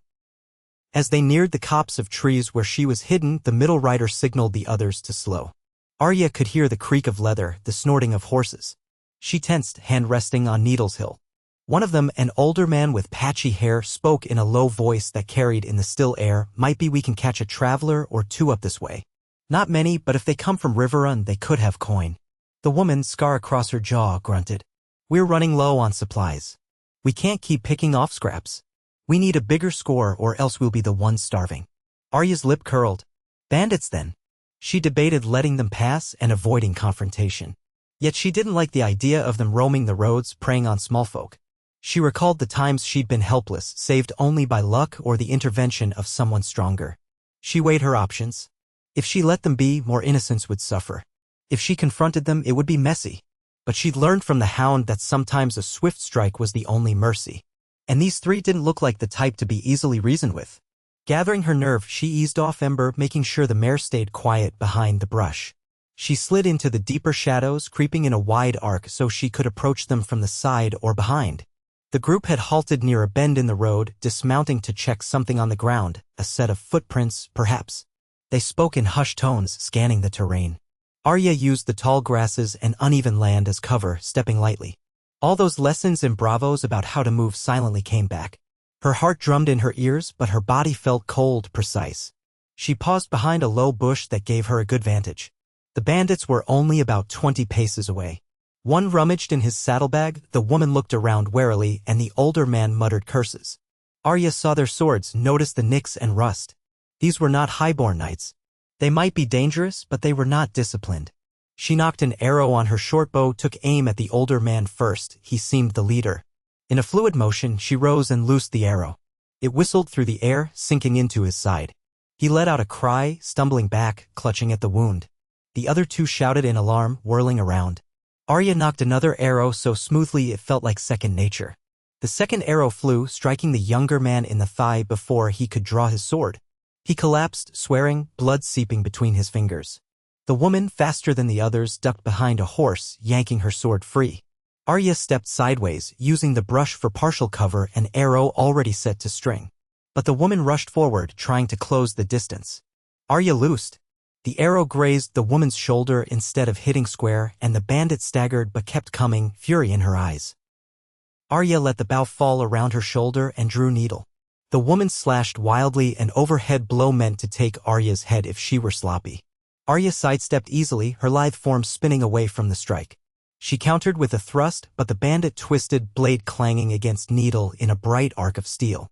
The impact jolted Arya's arm, but she kept control. She pivoted around, slashing low, catching the woman on the calf. The bandit hissed, faltering. Arya pressed the advantage, a quick step in, a deft thrust. The woman tried to parry, but Arya feinted left, then drove needle into her ribs from the right. The woman's eyes went wide, she staggered, dropping her sword, and slumped. Arya ripped needle free, stepping back to see the older man still on his feet, though hunched over with an arrow protruding from his side. Blood trickled down his hip. He stared at her, face contorted in rage and pain. He attempted to raise his sword. Arya kept her distance, eyes cold. "Throw it down," she commanded, remembering the Hound's tone in her voice. "You don't want to try that." He snarled, glancing toward his wounded companions. The younger man was groaning on the ground, the woman lay dead or dying. With a bitter curse, he let the sword clatter to the dirt. "Gods damn you," he rasped. "We were only trying to survive." She watched him carefully, needle held at the ready. "So are the people you rob." He spat, eyes blazing. "You'll regret crossing us." "I doubt it," Arya said. She moved closer with measured steps. The man's hand twitched near his belt, but she pressed needle's tip to his throat. "I wouldn't." His breath rasped. She knew she should kill him swiftly, he'd kill others if allowed to roam free. But an odd pity stirred in her. She recalled the guard in the Red Keep she'd let go. The same question hovered now, did she want to keep shedding blood simply because it was the practical choice? She thought of her father's sense of justice, execute those who deserve it, yes, but is there ever a time for mercy? She raised her dagger hand, prepared to end it, but a thought stilled her. "You want to live?" she asked in a cold whisper. He nodded frantically, sweat beading on his brow. "Aye. You'll find a new way. No more robbing. No more killing travelers." He opened his mouth to protest, but her expression hardened. "If I ever hear you've hurt someone again, I'll find you." She let the words hang, a stark promise. "Now get out of here." He swallowed, gaze flicking to the corpse of the woman, then to the younger man whose thigh bled freely. "We can't run far." Arya gave a grim shrug. "Then limp. Or die here. Your choice." Her eyes glinted with that steeled edge she'd honed in Bravos. "Go." The older man gritted his teeth, grabbed the younger one under the arm, and dragged him toward their horses. Arya stepped back, allowing them to mount with difficulty. Blood smeared the saddle. The woman had collapsed for good, her eyes dull in death. Without a glance for her body, the older man spurred his horse, helping the wounded one cling on. They rode away unsteadily, weaving along the road until they disappeared beyond a bend. Arya stood in the silence that followed, chest tightening. She glanced at the dead woman, feeling neither triumph nor regret, just that same hollowness. A year ago, she might have finished all three without thinking.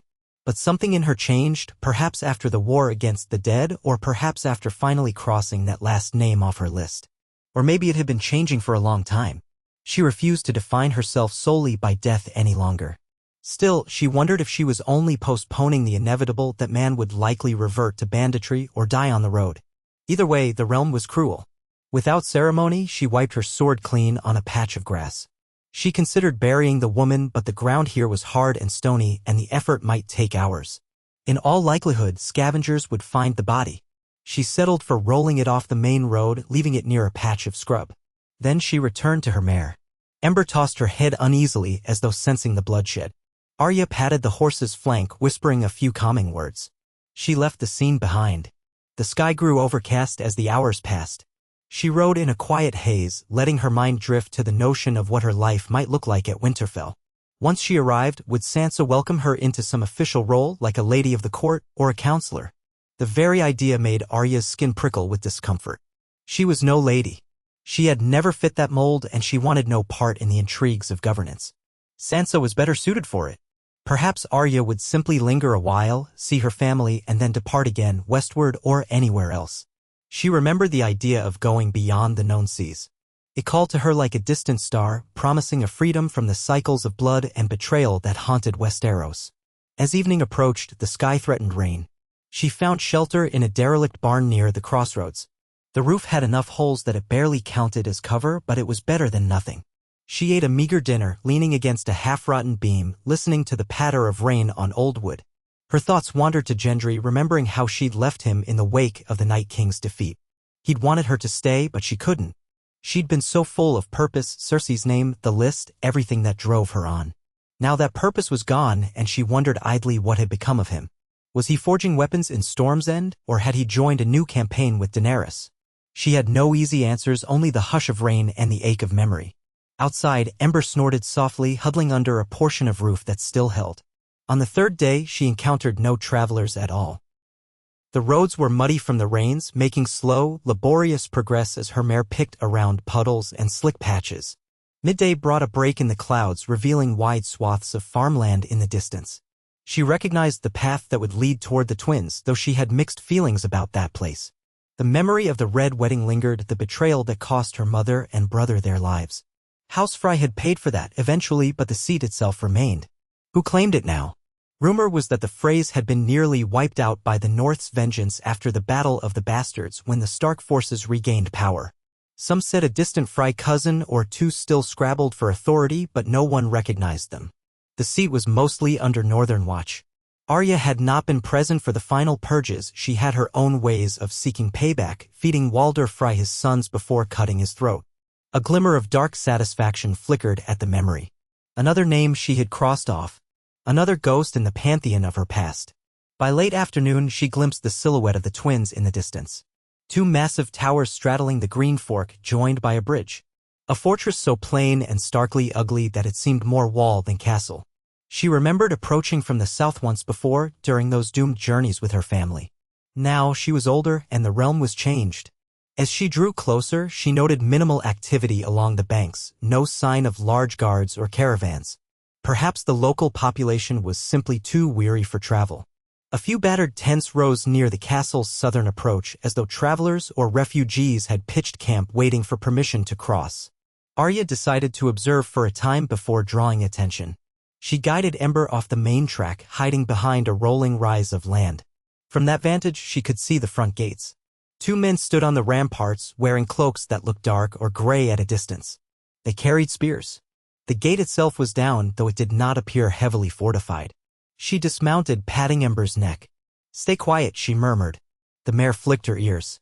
Arya knew if there was trouble, she could always slip through the water or find a ferry crossing, but she'd prefer to do this the simpler way if possible. After leading Ember down a shallow gully, she approached one of the tents, where a weary-looking merchant sat on a folding stool, sharpening a knife. He glanced up warily, then blinked at her. "Afternoon," he said in a guarded tone. Arya nodded. "Are they letting people cross?" The merchant gave a half-shrug. "Eventually, yes. We've been waiting 2 days. They say the garrison's short on men, so the bridge is only lowered a few hours at midday. Or whenever it suits them. If you're in a hurry, you can holler up at the guards, but they don't always answer kindly." Arya looked at the bridge. This was not what she'd expected. "Who holds the twins now?" "No one of renown," the merchant replied, spitting in the dust. "A man calling himself Ser Haley or something. He's loyal to the north, or so he claims. The Lord of Winterfell's men placed him in charge, but times being what they are, he's more caretaker than anything. I just hope they let us cross soon, or my goods will spoil." Arya thanked him briefly, then led Ember away. She considered calling up for the garrison to open the gate. If they were truly loyal to the north, they should let a Stark pass without question. But Arya wasn't in the mood for a scene. Still, waiting days at the approach sounded worse.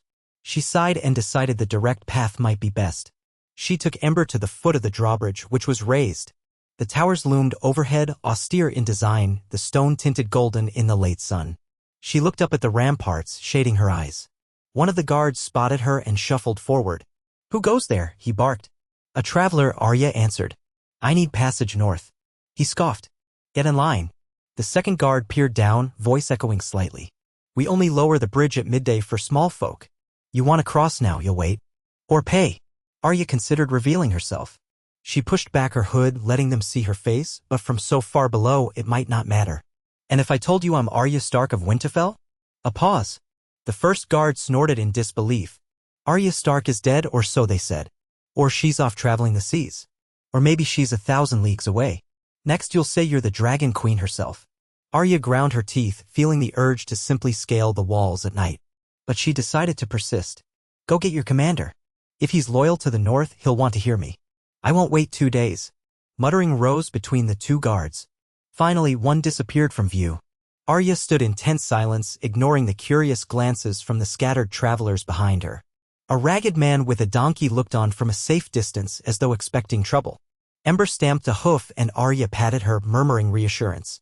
After a time, the guard reappeared, accompanied by another figure in partial plate and a plumed helm. The newcomer leaned over the wall, scrutinizing her. "You say you're Arya Stark?" "That's right," she called back, voice steady. "I've come from the Riverlands, heading home." He regarded her with a skeptical tilt of the head.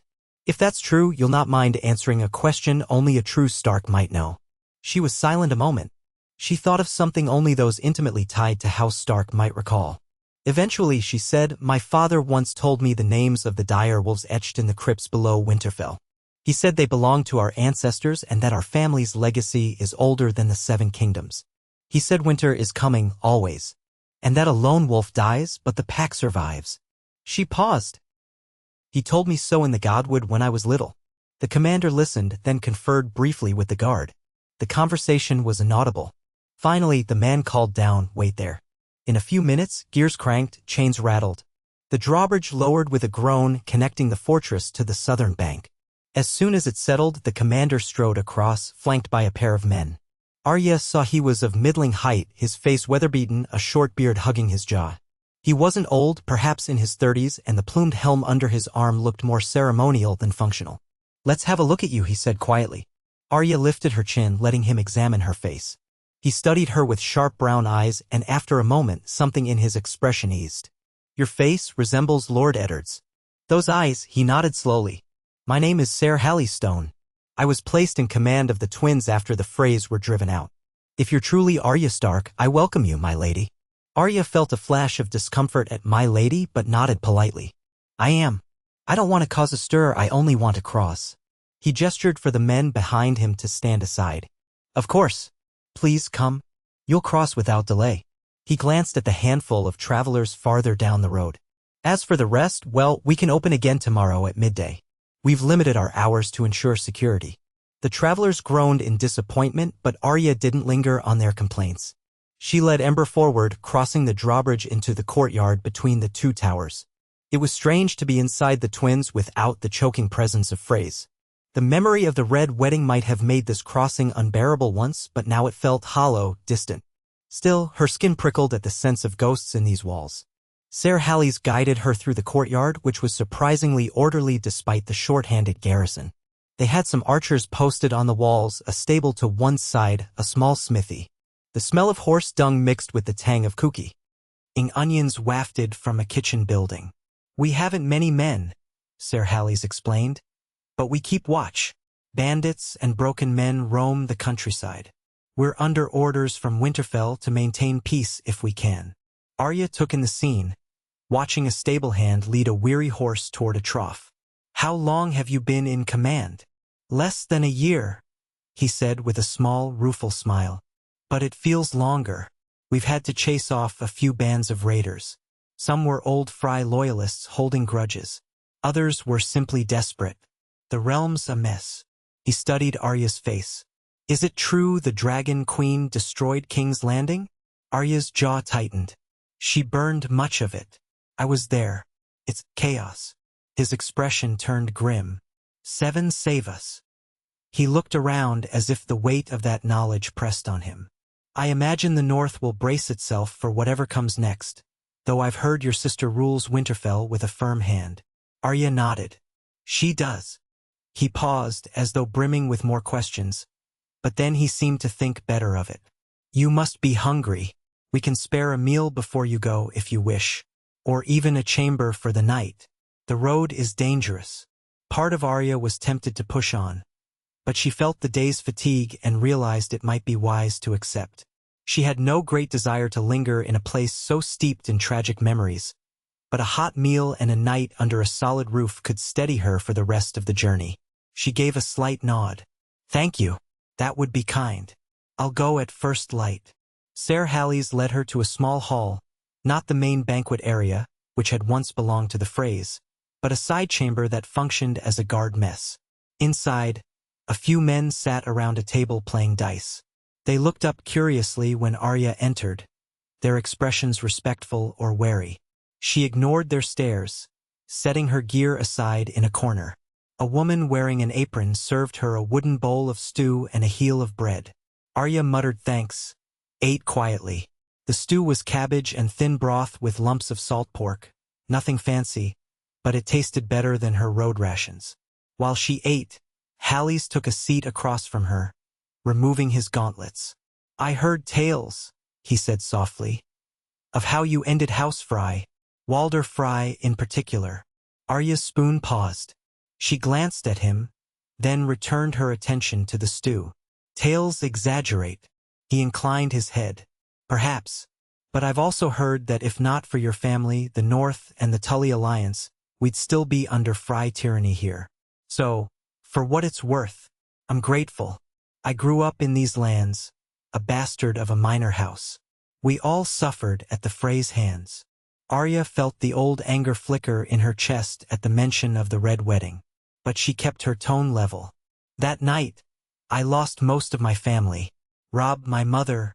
It wasn't justice, it was butchery. What I did was only a fraction of what they deserved. He nodded in understanding. The conversation lapsed into silence. She finished her meal, rinsed her bowl in a bucket by the hearth. When she returned to the table, Halleys motioned for one of the guards to show her to a room. Arya followed the guard up a winding set of stairs into one of the smaller towers. The corridor smelled musty, but at least it was dry. He opened a door revealing a modest chamber. A narrow bed, a chest, a single shuttered window. Better than sleeping outside, she supposed. Before he left, the guard offered a stiff bow. If you need anything, just holler. I'll be on the next landing. He left, his boots clomping on the worn steps. Arya sat on the edge of the bed, scowling at the closed door. The emptiness of the place pressed on her. She leaned over an unstrapped needle, setting it on the chest. Her bow and quiver rested beside it. The only sound was her own breathing.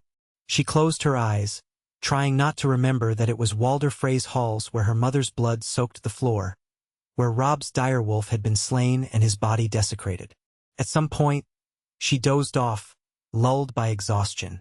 She dreamed of Winterfell in winter, the courtyard blanketed by snow, Sansa on the battlements gazing down. Then the sky turned black, swirling with ash instead of snow, and she smelled dragonfire.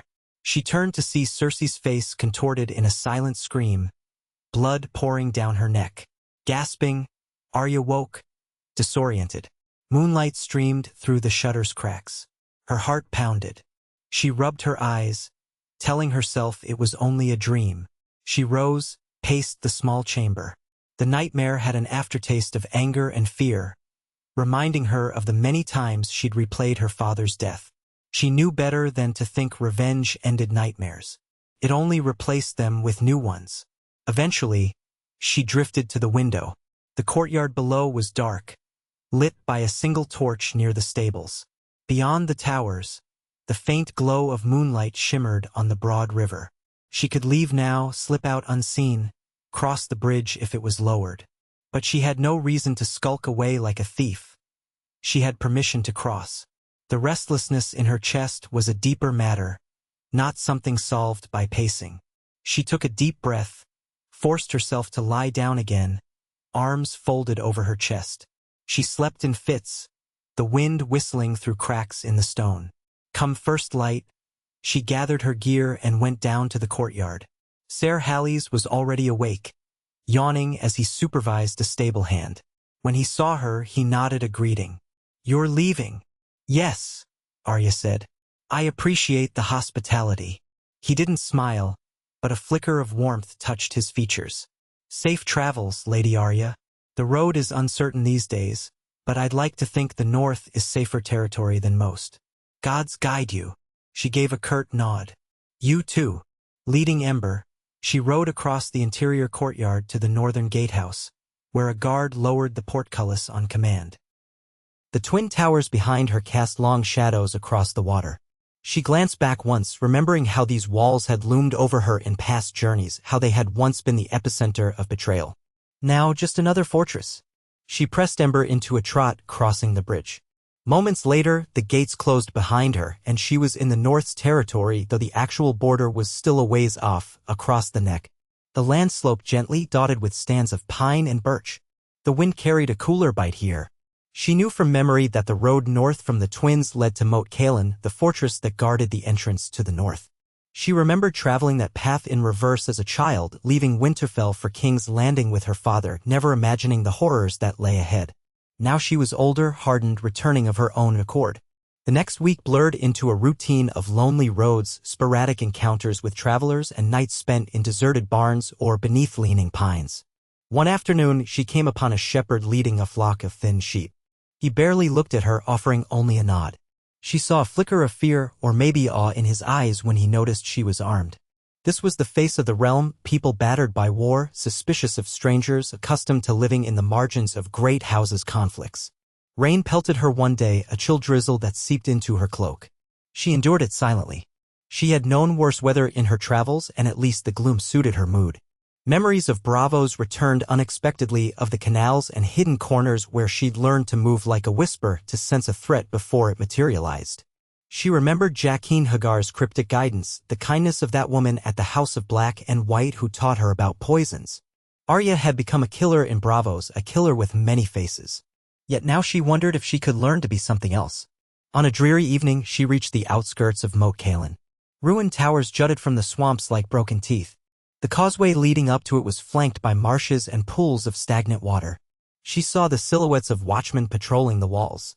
Once Moat Cailin had been a formidable defense, nearly impossible to breach from the south. Now, battered by centuries of neglect and recent wars, it was a husk of its former glory. Still, the Starks had stationed men here after reclaiming the north, ensuring no southern army passed unchallenged. She rode up the old causeway, reeds brushing Ember's ankles. Two guards in patched cloaks emerged from behind a half-collapsed tower. One raised a hand in greeting or warning. Arya approached, pushing back her hood. "I'm Arya Stark," she said.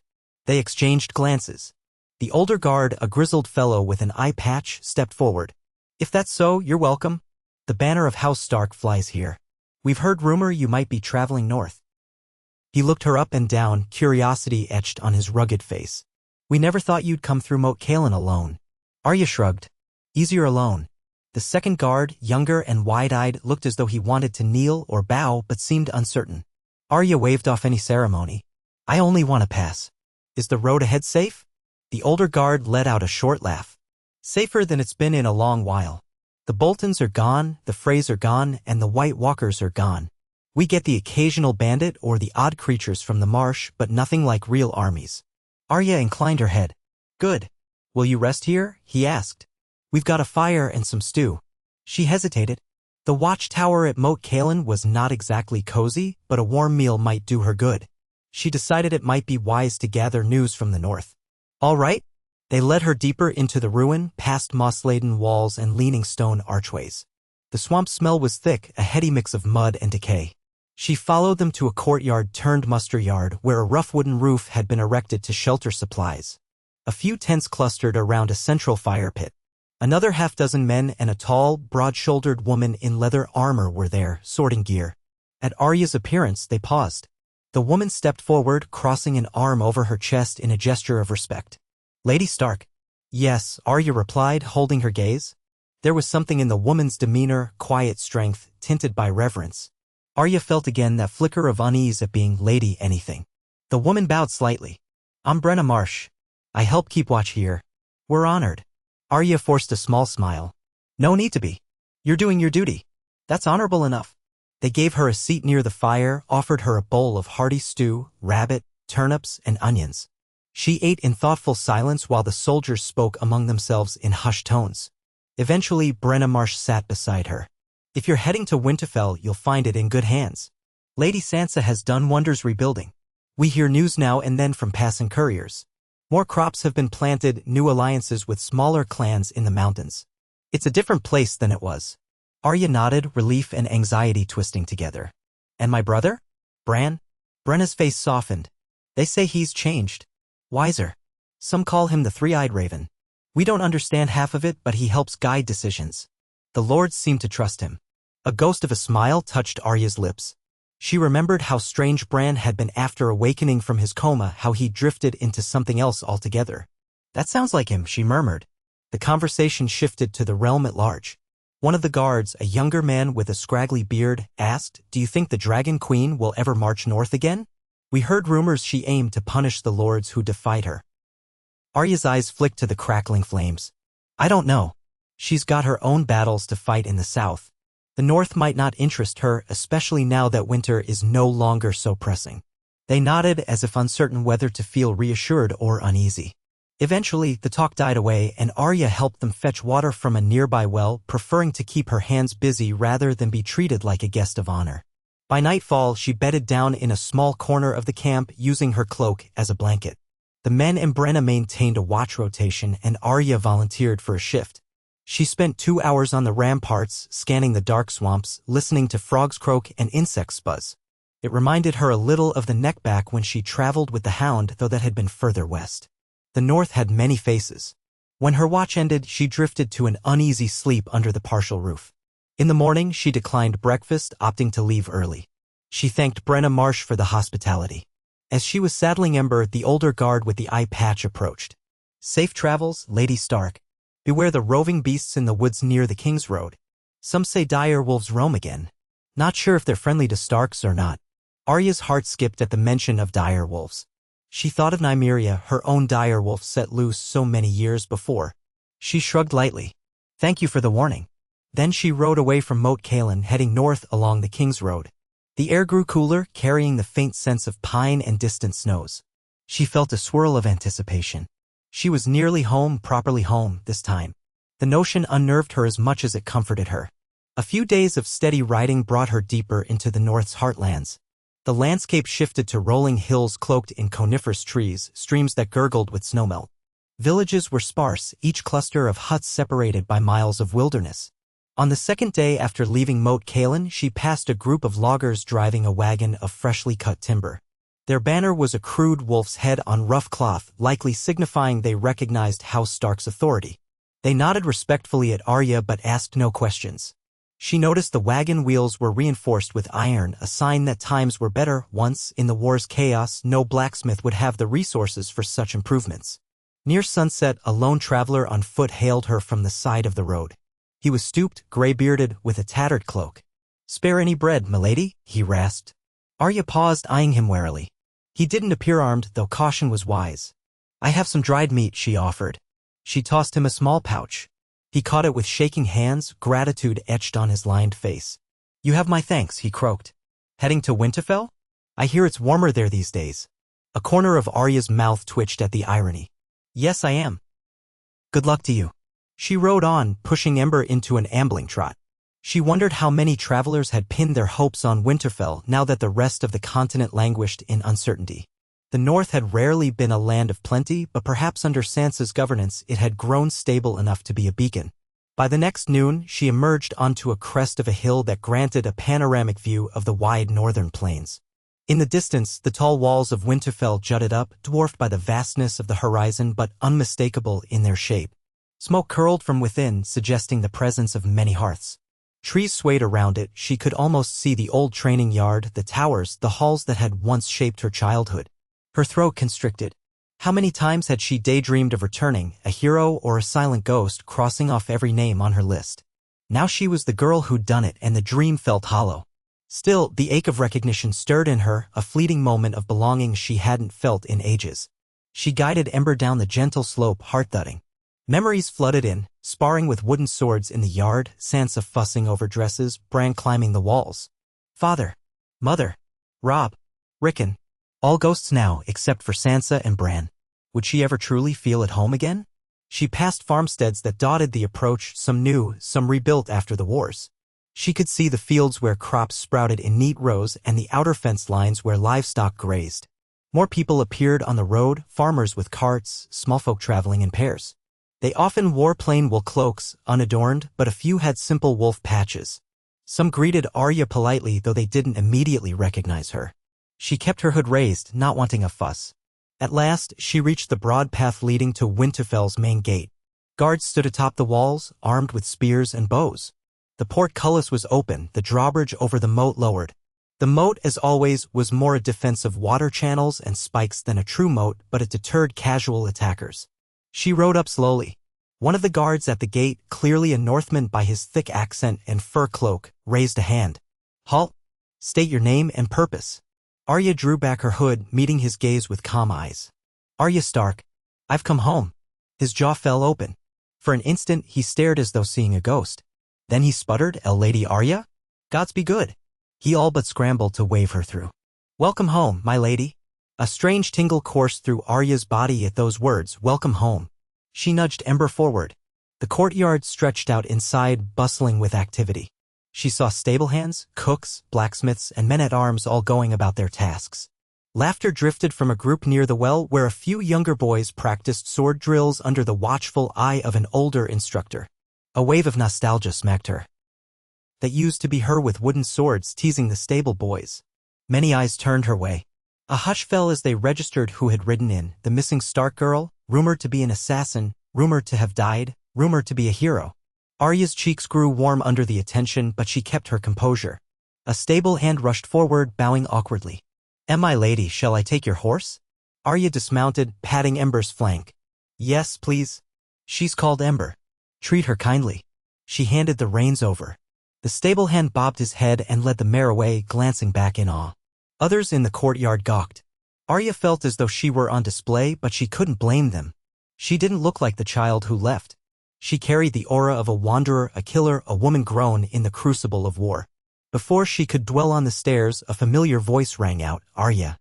She turned to see Sansa striding across the yard, her red hair pinned in a braided crown, wearing a modest but elegant gown of gray and white. Around her shoulders was a cloak trimmed with white fur, a silver wolf's head clasped at the neck. She looked regal, older, and yet the same sister Arya remembered. Guards flanked her but hung back as she advanced. Arya's throat closed up. For a moment she couldn't speak. Then she managed to quiet Sansa.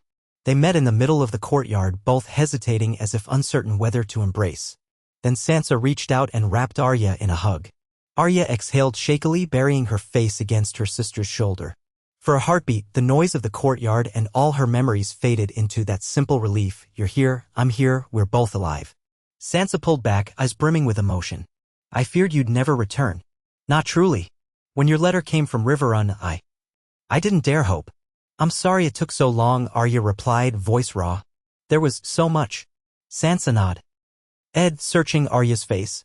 You look exhausted. Come inside. We'll talk somewhere private.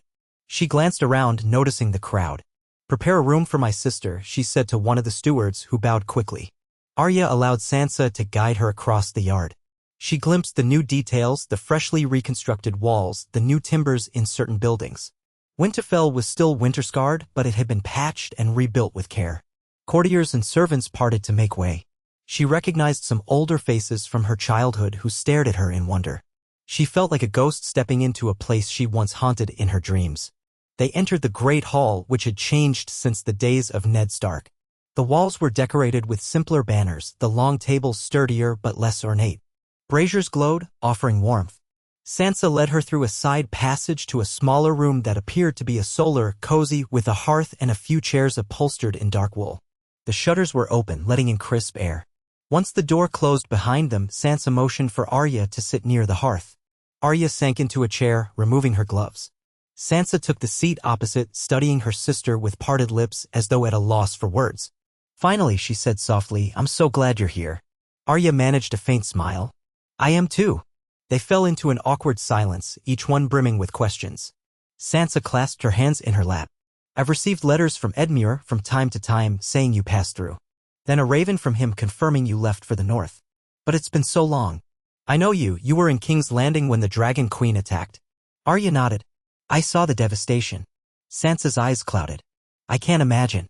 The stories that have reached us speak of horrors. And rumors about Cersei. Some say she died when the Red Keep collapsed.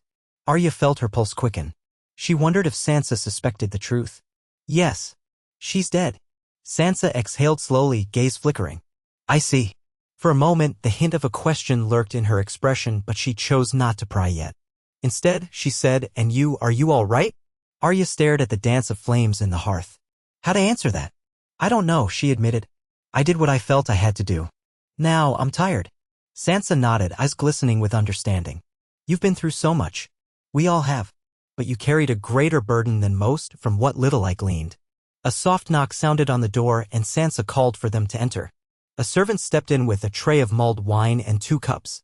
Sansa thanked the servant, dismissing him with a gesture. When they were alone again, she poured Arya a cup. Arya sipped, finding the spiced warmth oddly comforting. Where's Bran? Arya asked after a moment, wanting to see her brother. He's in the Godwood, Sansa said. He spends much of his time there, or in the library. We can go see him soon if you like. Arya nodded. She remembered how the old heart tree used to give her peace, even if she wasn't the praying type. Bran was different now, touched by magic and memory. She wondered what he might say about everything she'd done. Sansa reached over, resting a hand on Arya's. We can speak more later.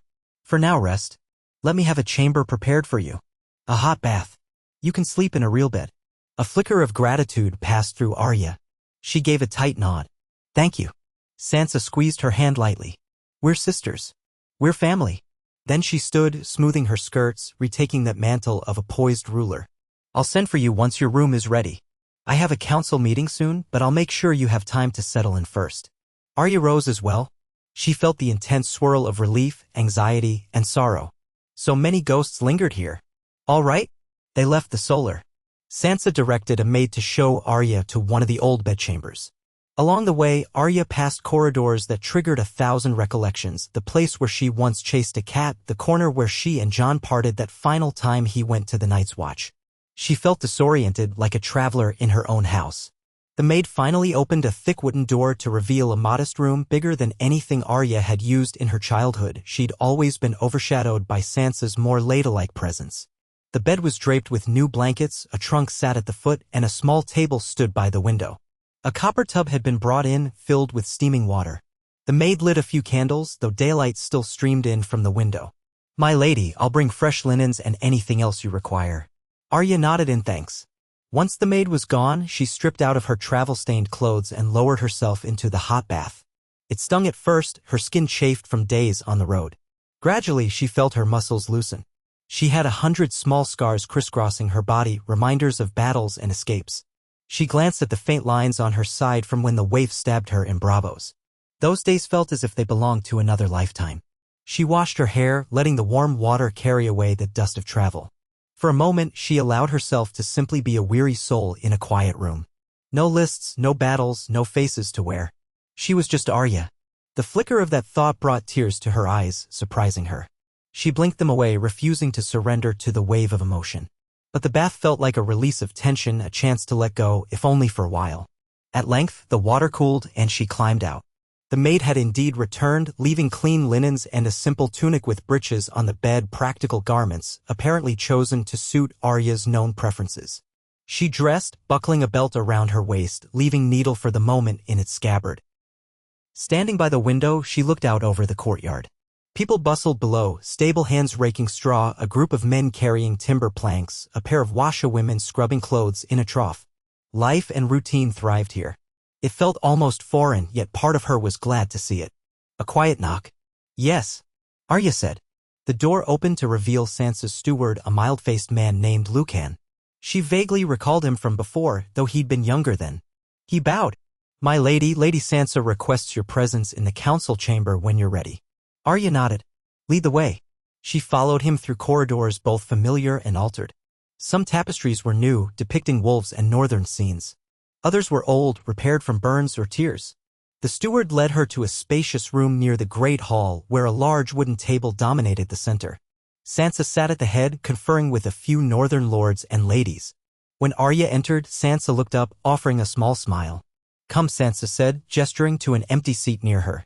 Arya eyed the others in the room. Lord Glover, looking somewhat chastened, perhaps he recalled when he'd once abandoned the Starks. Lady Lyanna Mormont was absent. Arya remembered hearing she fell in the battle against the dead, a pang stabbing her heart at the memory of that fierce young girl. A few new faces had replaced the old lords who died in the wars. She also recognized Alice Karstark, grown older, with tired eyes that belied the burdens of leadership. Arya took the seat. The assembled gave her respectful nods or murmured greetings. It felt strange, as if she'd stepped into Sansa's world of governance and alliances. We were discussing the harvest, Sansa explained. We must ensure we're prepared for the next winter. Lord Glover is worried about bandits near his lands. Lord Glover, a bear-like man with a heavy brow, cleared his throat. They're striking out from the deeper forests, hitting supply wagons. We suspect a few might be the remnants of those who served the Boltons or the Freys. Arya remembered the bandits she'd encountered on the road. She said quietly, I ran into some near the Riverlands. They're desperate men. They'll keep doing it unless stopped or offered some other way. Lord Glover frowned. Offered another way? They should be hanged or they'll never learn. Arya stiffened. Sansa intervened diplomatically. We can't fill the roads with corpses, my lord. Nor can we risk more bloodshed if they can be reasoned with. But first, we must secure the region. She turned to Arya. Would you be willing to lend your expertise, sister? You know how to handle dangerous men, and you move quietly. Arya paused, uncertain.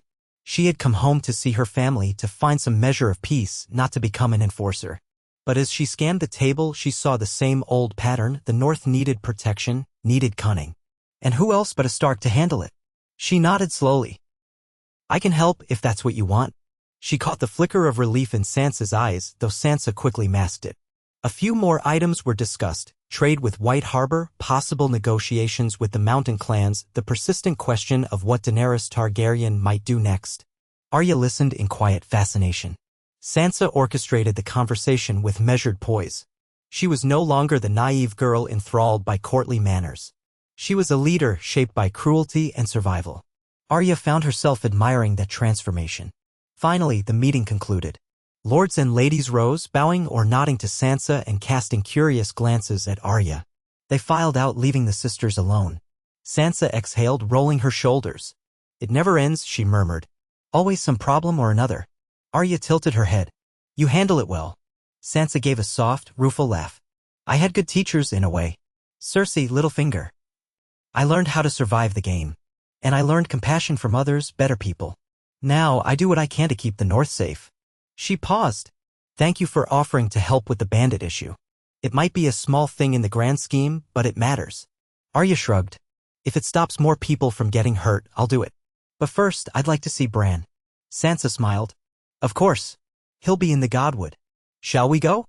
They left the council chamber, crossing a courtyard over which the sky had turned a brilliant azure. The faint call of crows echoed. Servants bowed as the sisters passed. Arya noticed, a bit uncomfortably, that some gazes lingered on her, as if she were a curiosity. Sansa led her through a side gate into the Godwood, tall, ancient trees draped in partial autumn colors, though the northern climate stunted them. A faint hush blanketed the grove. The heart tree stood near the center, its face carved into white bark, red leaves rustling overhead. Beneath the heart tree, sitting in a simple wooden chair, was Bran. He wore a thick cloak of furs, but it hung loosely over his thin shoulders. His eyes were closed. For a moment, Arya thought he might be dozing. Then, without opening his eyes, he said, "Hello, Arya." She froze, feeling a subtle chill dance along her spine. "Bran," she said, stepping closer. He opened his eyes, calm and dark, a small smile on his lips. "It's good to see you again." She studied him, noticing how his gaze seemed to peer through her rather than at her. So much had changed since he was a boy clambering about Winterfell's walls. Now an otherworldly grace clung to him, as though the old gods whispered in his ear. She returned his smile, albeit shakily. "You too," she said. I'm home." Sansa hovered by the edge of the clearing, giving them a moment. Bran gestured faintly, and Arya knelt beside his chair. He reached out and took her hand. "You've been far and done much," he said softly. "I've seen glimpses." A pang shot through her. "You mean with your visions?" He nodded. "You sought vengeance, and you found it." Her throat constricted. She bowed her head. "I had to," she whispered. "For father, for mother, for Robb. For everything they did to us." Bran's gaze was inscrutable. "Cersei was always going to die. Your hand or another's. The difference is in what it means to you." Arya felt tears threaten. She squeezed his hand. "I don't know what it means anymore." Bran's expression, though distant, held a trace of warmth. "It means you're free." She exhaled, feeling as though he just laid bare the turmoil in her heart. Free. Yes, she supposed she was, in a sense. She brushed away the dampness in her eyes, offering a small laugh. "You're as strange as ever." He smiled faintly. "Strange, yes, but still your brother." They shared a moment of quiet understanding, the bond of blood and time that transcended all the horrors. After a while, Sansa approached, resting a hand on Arya's shoulder. The three of them stood there, or rather two stood while Bran sat, letting the soft breeze pass through the Godwood. For that instant, it felt as if the world outside paused. When they finally left, Arya felt steadier. Bran's words echoed, "You're free." She wasn't entirely sure how to live with that freedom, but the root of it sparked a new sense of possibility. Sansa walked with her through the courtyard, pointing out new additions to Winterfell, a granary under construction, living quarters for orphans displaced by war, a corner of the yard where a new library was being built. Arya listened, her mind half on the present, half drifting to the ghosts of her past. As evening crept in, a feast was prepared in the great hall, nothing extravagant, but enough to mark Arya's return. Tables groaned under roast venison, spiced carrots, mashed turnips, and fresh bread. Mead and ale flowed. The hall was filled with the hum of conversation, the rattle of dishes, the occasional burst of laughter. Musicians played a few subdued tunes near the dais. Sansa and Arya sat side by side, with Bran in his chair at Arya's other side, lords and ladies nearby. The people raised cups to Arya's health, grateful to see another Stark among them. Arya felt overwhelmed by the attention but did her best to smile politely. She noticed that, unlike the old days of lavish banquets, the atmosphere here was more practical and heartfelt. Sansa had shaped a culture of necessity and modest pride. Even so, the food tasted good, a welcome change from the road's salted fare. She found herself touched by the kindness of the toasts and the warm expressions. The North had suffered and they needed hopeful moments. After the feast, well-wishers approached to speak with her. Some thanked her for avenging the Red Wedding, though they didn't know the details. Others asked about her travels. She gave short, careful answers. She had never been at ease with the swirl of social niceties.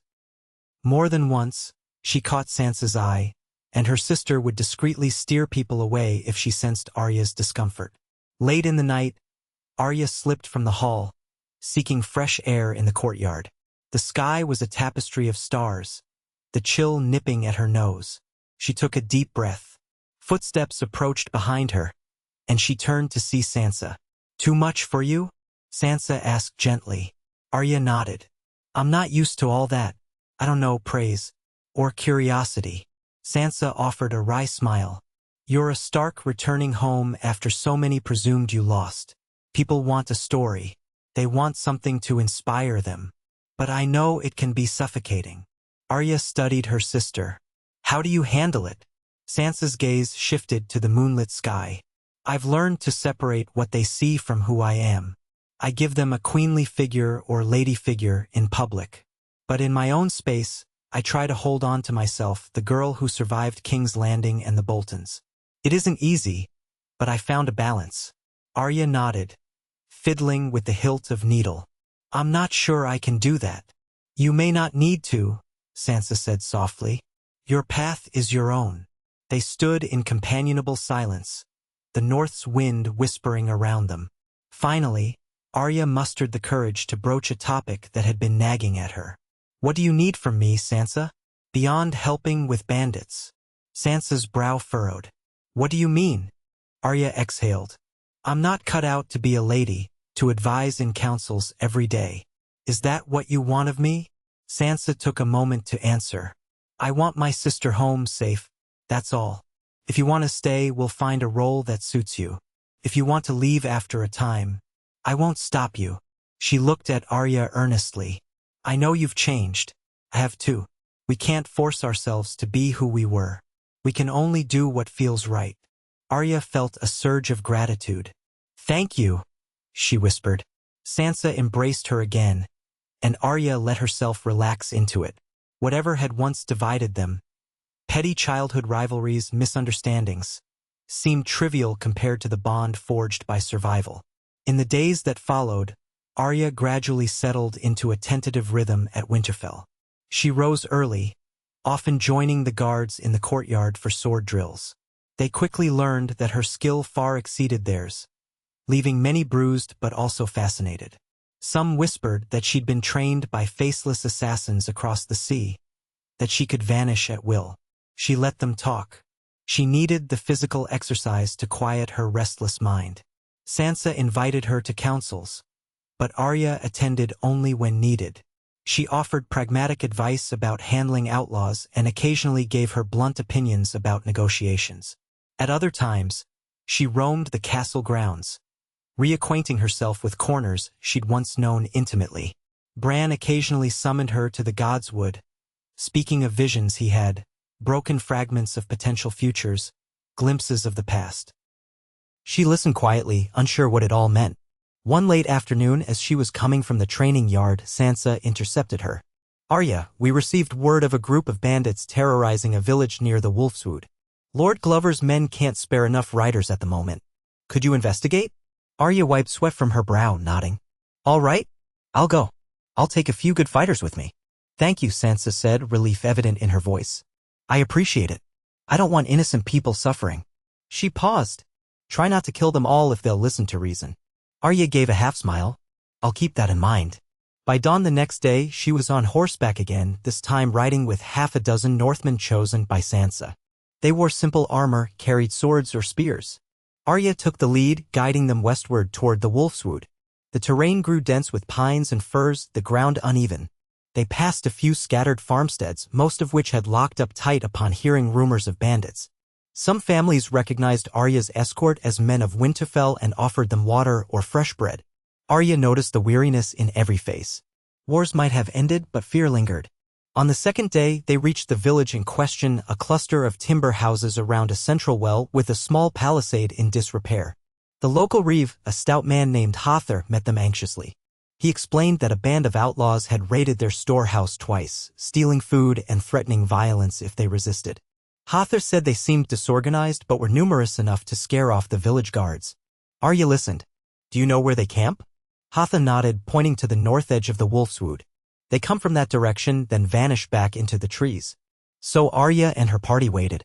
At dusk, they concealed themselves around the village, hoping the bandits would appear for another raid.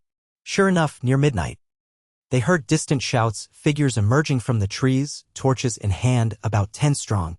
The village dogs began barking. Arya signaled her men to hold until the bandits ventured closer. She studied them, ragged clothes, a few battered weapons.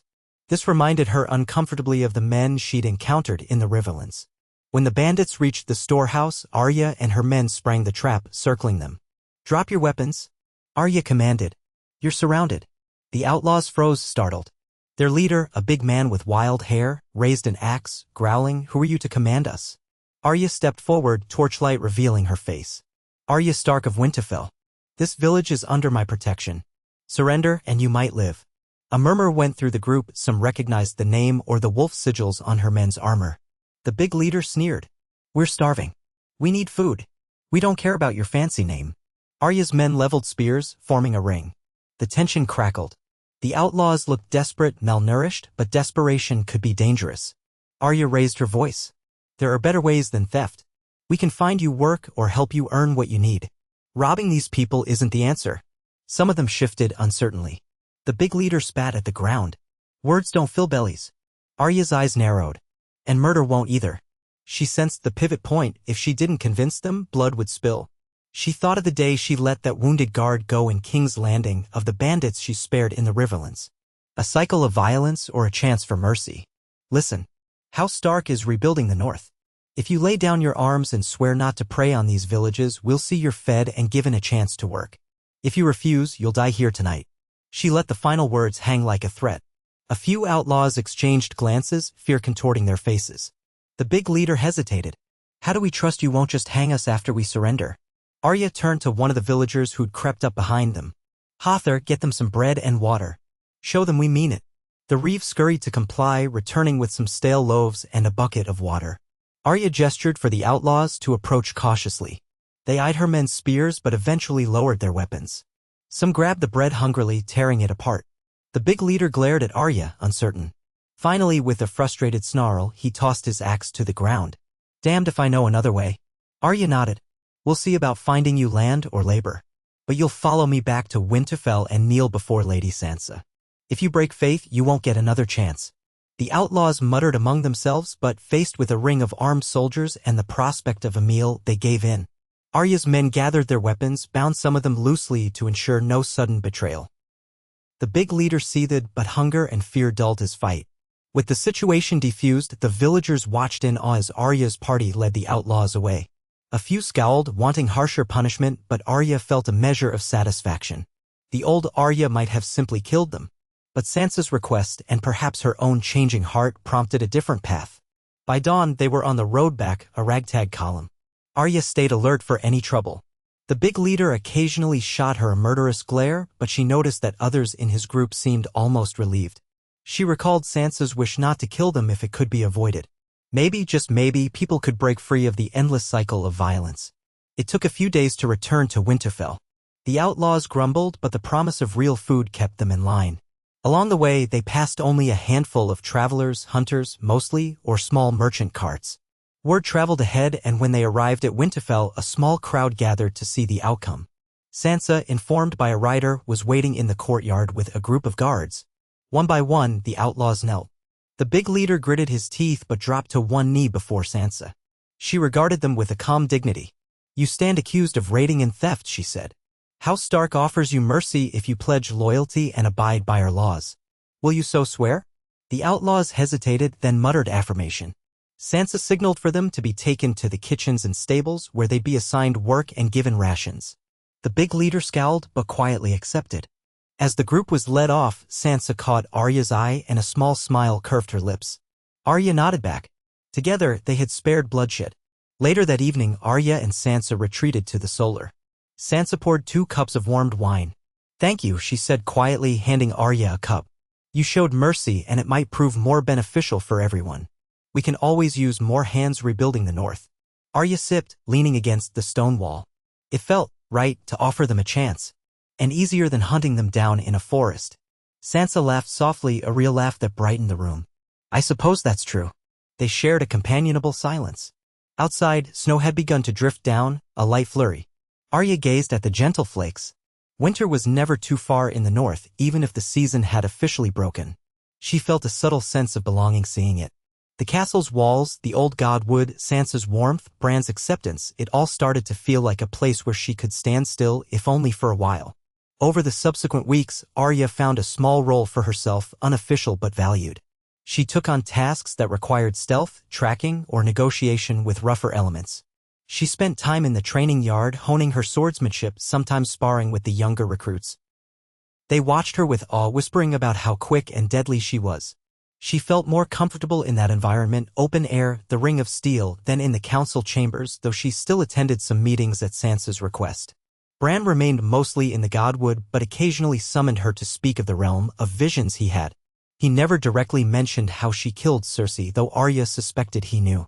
Sometimes his gaze unsettled her, as if he saw every thread of her life. But he never condemned her or probed. He simply existed as the quiet, omniscient presence that was once her little brother. With each passing day, Arya grew into a sense of, if not contentment, at least acceptance. She had come home a killer, weighed down by memories of death and revenge. Now she saw a future where she might be more, a protector, a guide, a woman who chose how to live rather than just how to kill. Part of her still yearned for the open road, the uncharted seas beyond Westeros. But for now, the North needed her, and she found herself wanting to be there. She noticed how gradually word spread that Arya Stark was in Winterfell, helping keep the peace. Travelers arrived with hope that the roads would be safer. Farmers brought tribute in the form of produce. Letters came from scattered lords acknowledging Sansa's authority and praising the presence of another Stark. Sometimes these letters included pointed questions about the realm's future. Would the North remain independent from the Iron Throne, or would they owe fealty to the Dragon Queen? Sansa responded diplomatically, asserting northern independence while avoiding direct confrontation. Arya had no taste for politics, but she respected Sansa's balancing act. One crisp morning, as Arya oversaw archery drills, a raven arrived bearing the Targaryen sigil, Black Dragon on red. The moment the maester hurried to Sansa's solar, everyone sensed significance. Arya quietly followed. She found Sansa reading the scroll with a furrowed brow, Bran near her side. Sansa looked up, her expression troubled. Daenerys requests an audience with the Lady of Winterfell. She's traveling north with her forces. Arya's stomach tensed. She recalled the smoldering ruins of King's Landing. When? Within a fortnight, if the roads and passes permit, Sansa said. She claims she wants to establish peaceful relations. She says the war is over and she wants the North to recognize her rightful throne, but also to grant them autonomy. It's less threatening than I expected. Bran's eyes were distant. She comes with dragons no longer, but her armies remain formidable. Arya remembered how Daenerys's dragon fire consumed thousands. But she also knew the Queen had lost a great deal since then, one dragon slain in the war, the other lost or wounded. She wasn't entirely sure of the specifics. We'll need to be cautious, Arya said. Sansa nodded. I agree. But turning her away outright might provoke conflict. Thus began a flurry of preparations. Sansa decided to host the Queen in a controlled manner, no grand feast, but a formal reception. The men in the city frowned at the notion of Targaryen soldiers within their walls, but Sansa argued it would only be a small retinue. The rest would encamp outside. Tension rippled through Winterfell. Some older northerners still bristled at any southern lord or lady, let alone the woman who burned King's Landing. As the days ticked by, the air grew heavier with anticipation. Scouts reported that Daenerys's vanguard approached the White Knife, then marched inland toward Winterfell. Some said she traveled with a small retinue, Tyrion Lannister, now her hand, Grey Worm commanding the unsullied remnants, and a handful of Dothraki. Others whispered that she might have loyal northern houses in her pocket, but there was no proof. Arya prepared quietly, sharpening her blades, mentally steeling herself. She had never been close to Daenerys Targaryen, but she knew enough of the woman's fierce ambition and devastating power. She remembered hearing how Daenerys had saved the world from the dead at the Battle of Winterfell and how she had then laid waste to King's Landing. A hero, a conqueror, a tyrant, maybe all three. Arya felt no immediate hatred, but she didn't trust the Queen. And a part of her wondered if Daenerys would hold any grudge against the one who personally ended Cersei Lannister. That had been Daenerys's rival after all. But perhaps in the Queen's mind, Cersei was only a stepping stone to the throne. Finally, word came that Daenerys's party was less than a day away. Sansa, calm but pale, arranged for an official welcome outside the gates. Arya stood at her sister's side while the main courtyard was readied. Many of the people stayed behind the walls, uncertain or fearful. The gates stood open, a delegation of Stark guards flanking the entrance. Late in the afternoon, the first banners appeared on the horizon, red with the Black Dragon. A group of unsullied soldiers marched in disciplined formation, though their numbers were clearly diminished from their former strength. At their head rode a woman in white and red furs, silver hair braided intricately. Daenerys Targaryen. Tyrion Lannister rode just behind her, dwarfed by the tall soldiers. Grey Worm led the vanguard on foot. A few Dothraki scouts trailed at the edges, though far fewer than the hordes once rumored. They all looked travel-worn but determined. Sansa and Arya stepped forward, guards at their sides. The queen reined in her horse, dismounting gracefully. She surveyed Winterfell's walls, her expression impassive, then turned to face the Stark sisters. A hush fell. Daenerys inclined her head in greeting. "Lady Sansa. Lady Arya. It's been some time." Sansa's voice was composed. "Welcome to Winterfell, your grace. You come in peace." Daenerys studied Sansa, then Arya, with a measured look. "I do. We've had enough war for a lifetime." She glanced around. "I see you've rebuilt. Your people seem strong." "We do what we must," Sansa replied. "Shall we speak inside? The northern wind is cold." Daenerys nodded. Tyrion cleared his throat, stepping forward. "We appreciate the hospitality, Lady Sansa. The Queen's retinue will make camp outside the walls, but we'd like to keep a few guards near, strictly for her protection." Sansa eyed them. "We can agree to that. A small escort.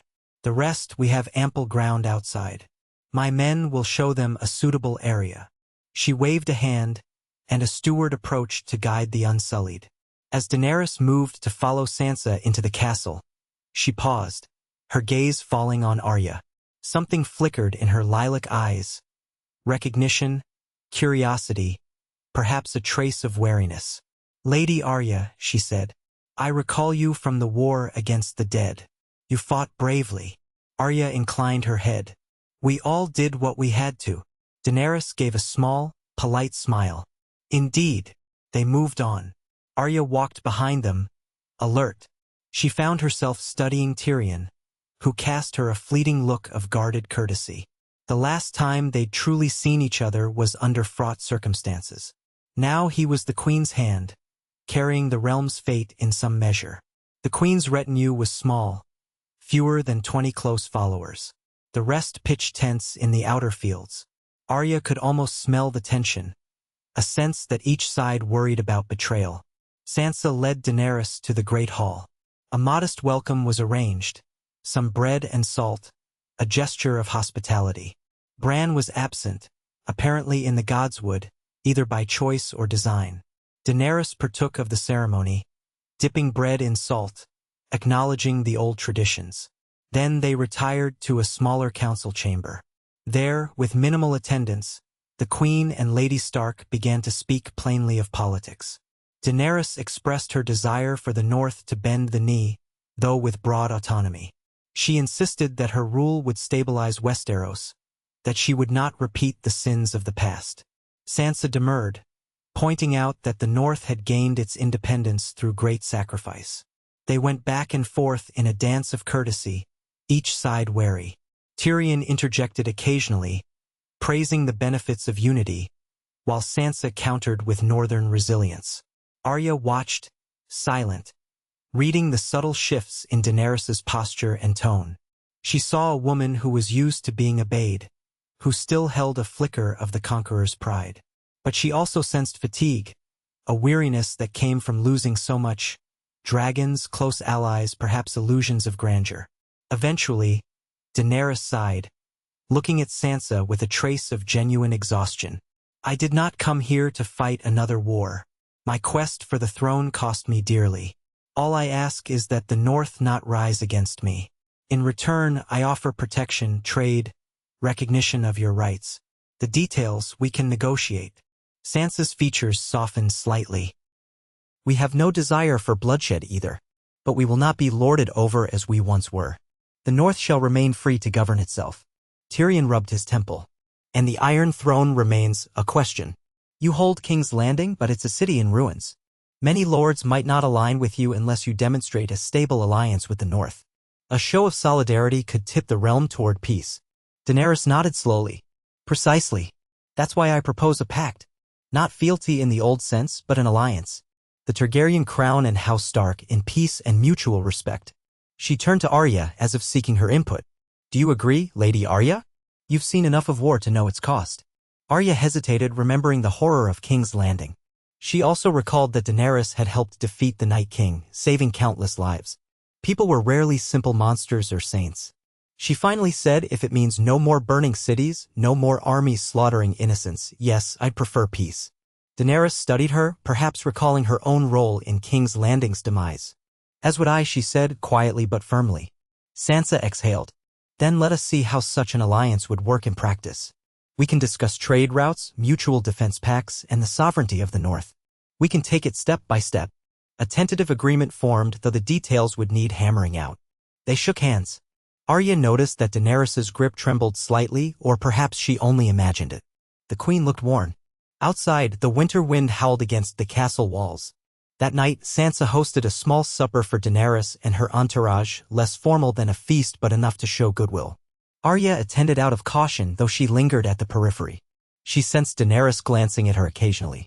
Tyrion engaged Sansa in conversation about the realm's finances. Grey Worm spoke little, standing near his queen protectively. The atmosphere was stiff, overshadowed by memory and mistrust. Eventually, Arya slipped out, her head swirling. She made her way to the godwood, seeking the hush of ancient trees. She found Bran by the heart tree, as always, gazing at the carved face in the bark. He turned slightly at her approach. "You're uneasy," he observed. Arya nodded, crossing her arms. Daenerys Targaryen sits in our hall, discussing alliances with Sansa. After everything. Bran's voice was soft, distant. The realm is shifting. Past enmities fade, new alliances take shape. We can choose to hold onto grudges, or we can move forward. Arya sighed. I'm trying. But I remember King's Landing in flames. Bran's expression flickered with a hint of sadness. We can't change the past. But we can shape what comes after. She studied his face, seeing a shadow of the brother she once knew and also something far more. You sound certain about all this. I see many paths, Bran murmured. I see the city that burned, the city that might be rebuilt. The future is never fixed, but it takes shape from our choices. Arya absorbed his words in silence, letting the wind rustle her hair. She realized that, for the first time in a long while, she held some power over the future rather than just fulfilling old vengeance. Perhaps that was the freedom Bran had spoken of. She reached out and touched the heart tree's trunk lightly.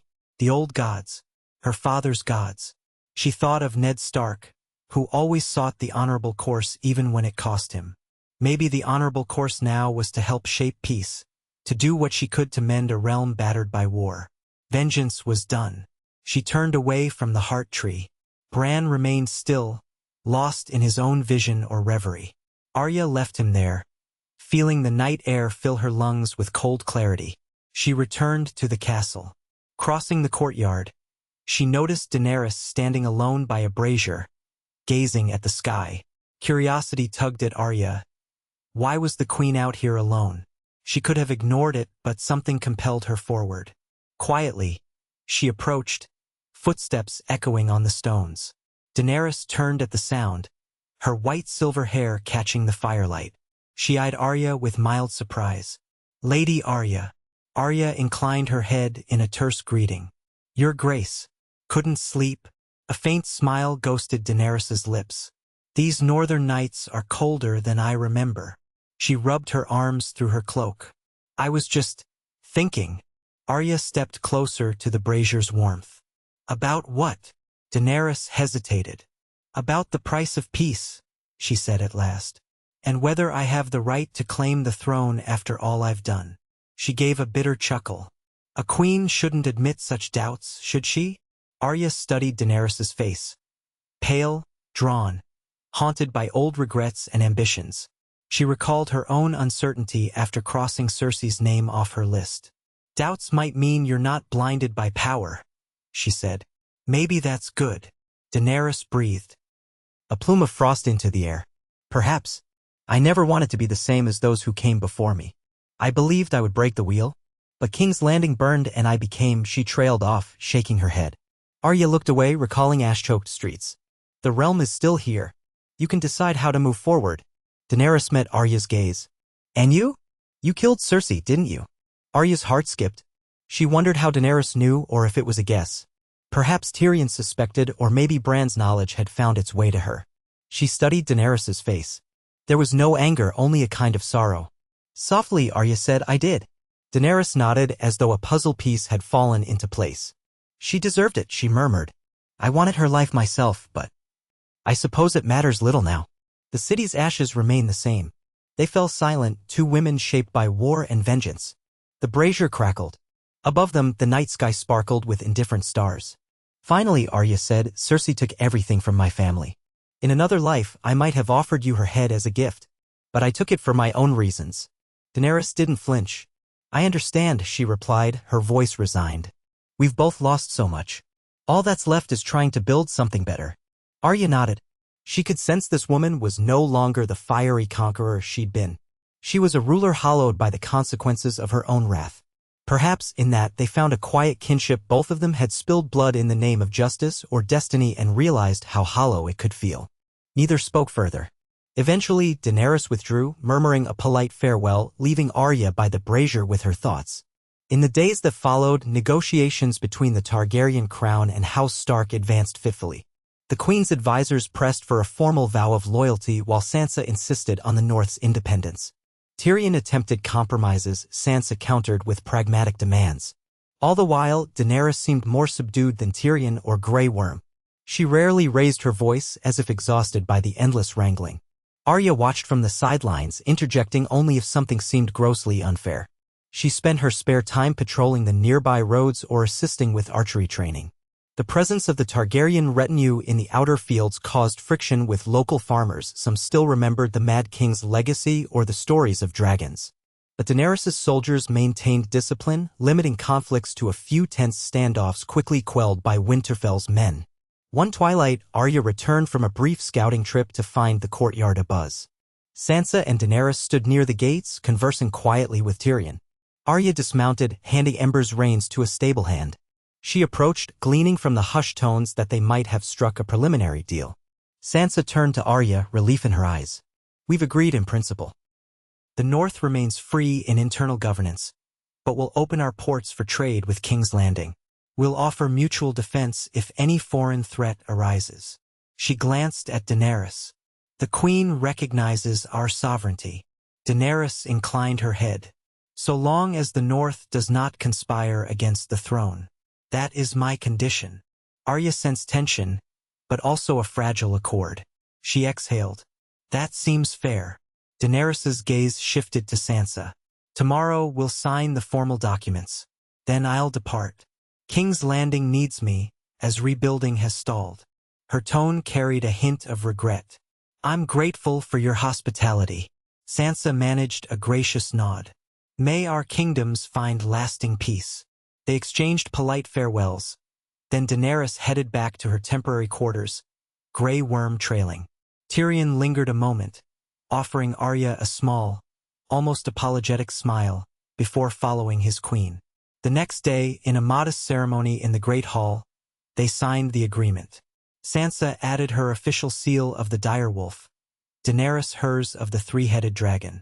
Bran observed from the sidelines, expression distant. The assembled northern lords watched warily, but no one objected. When it was done, Sansa and Daenerys clasped hands before the crowd, signifying their pact. Applause and murmurs rippled through the hall. A new era, tenuous though it might be, had dawned.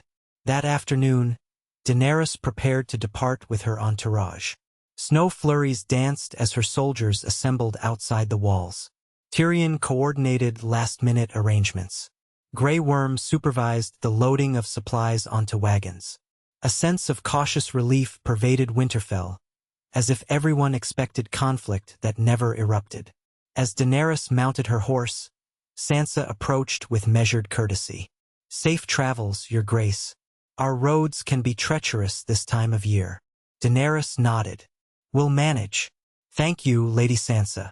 She paused, turning her gaze to Arya, who stood slightly behind her sister. Lady Arya, farewell. Arya inclined her head.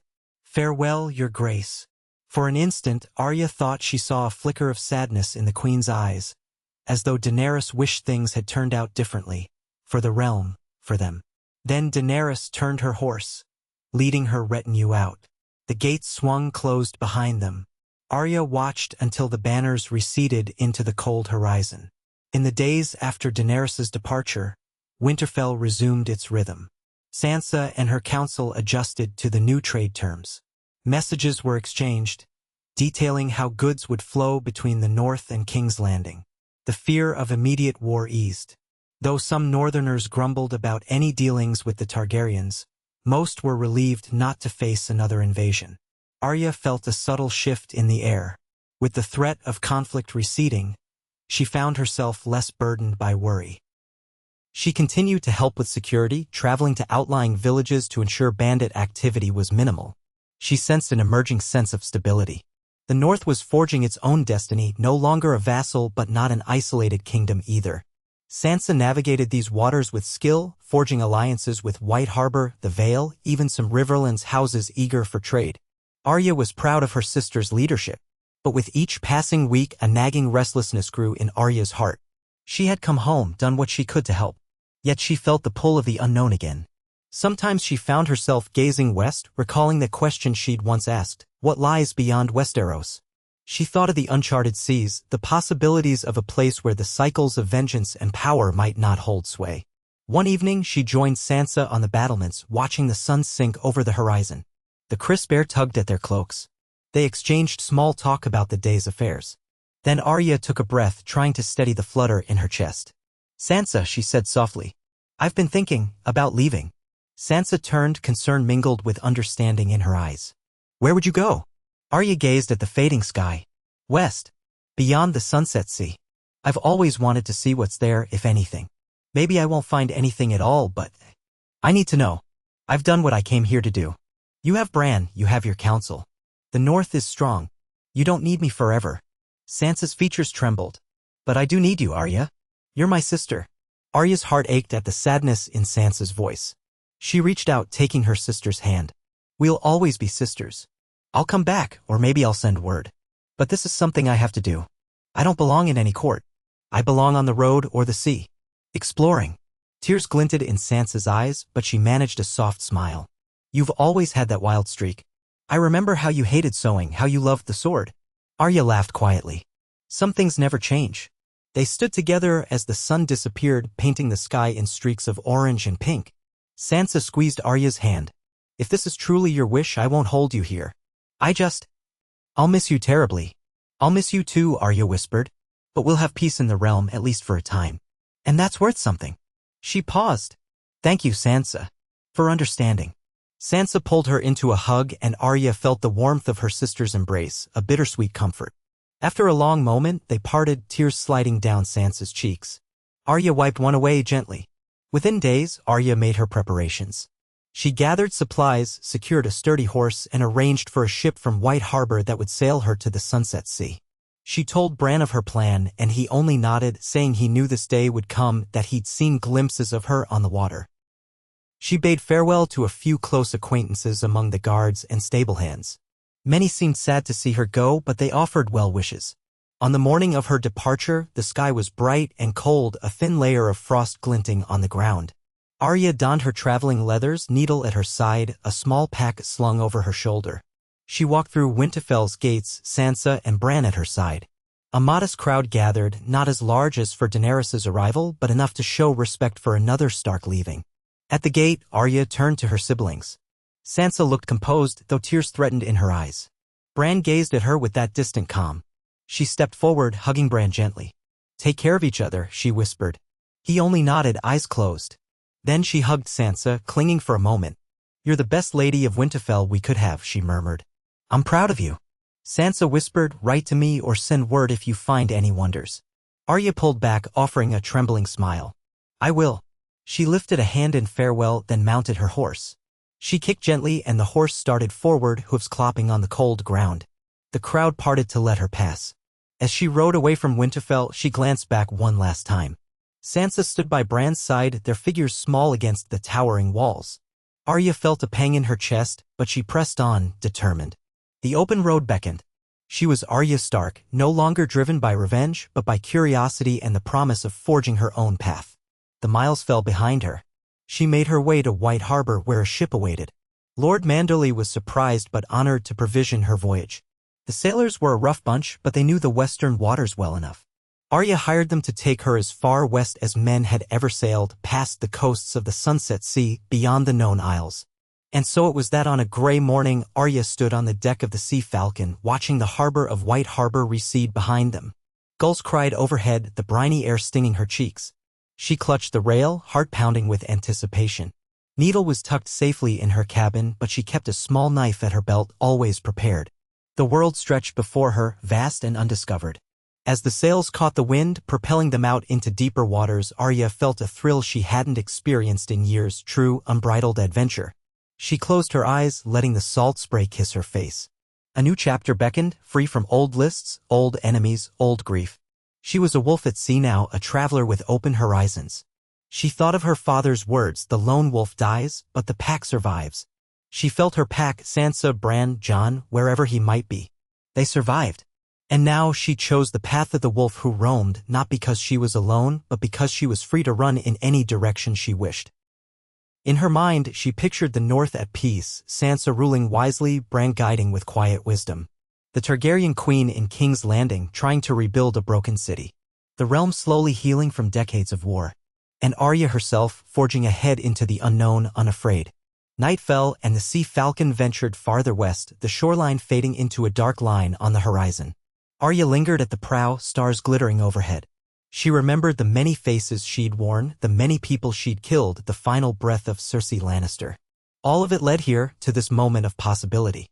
As the waves rocked the ship, she smiled into the darkness, her heart lighter than it had been in a very long time. She whispered a final farewell to the ghosts behind her, letting the wind carry her voice across the water. Then she turned her gaze forward toward endless ocean and whatever lay beyond. The wolf girl from Winterfell had become something more, a voyager, a seeker of horizons no one had yet imagined. And in that promise of discovery she found at last a sense of peace, an open sky above, an open sea below, and a spirit unbound by revenge.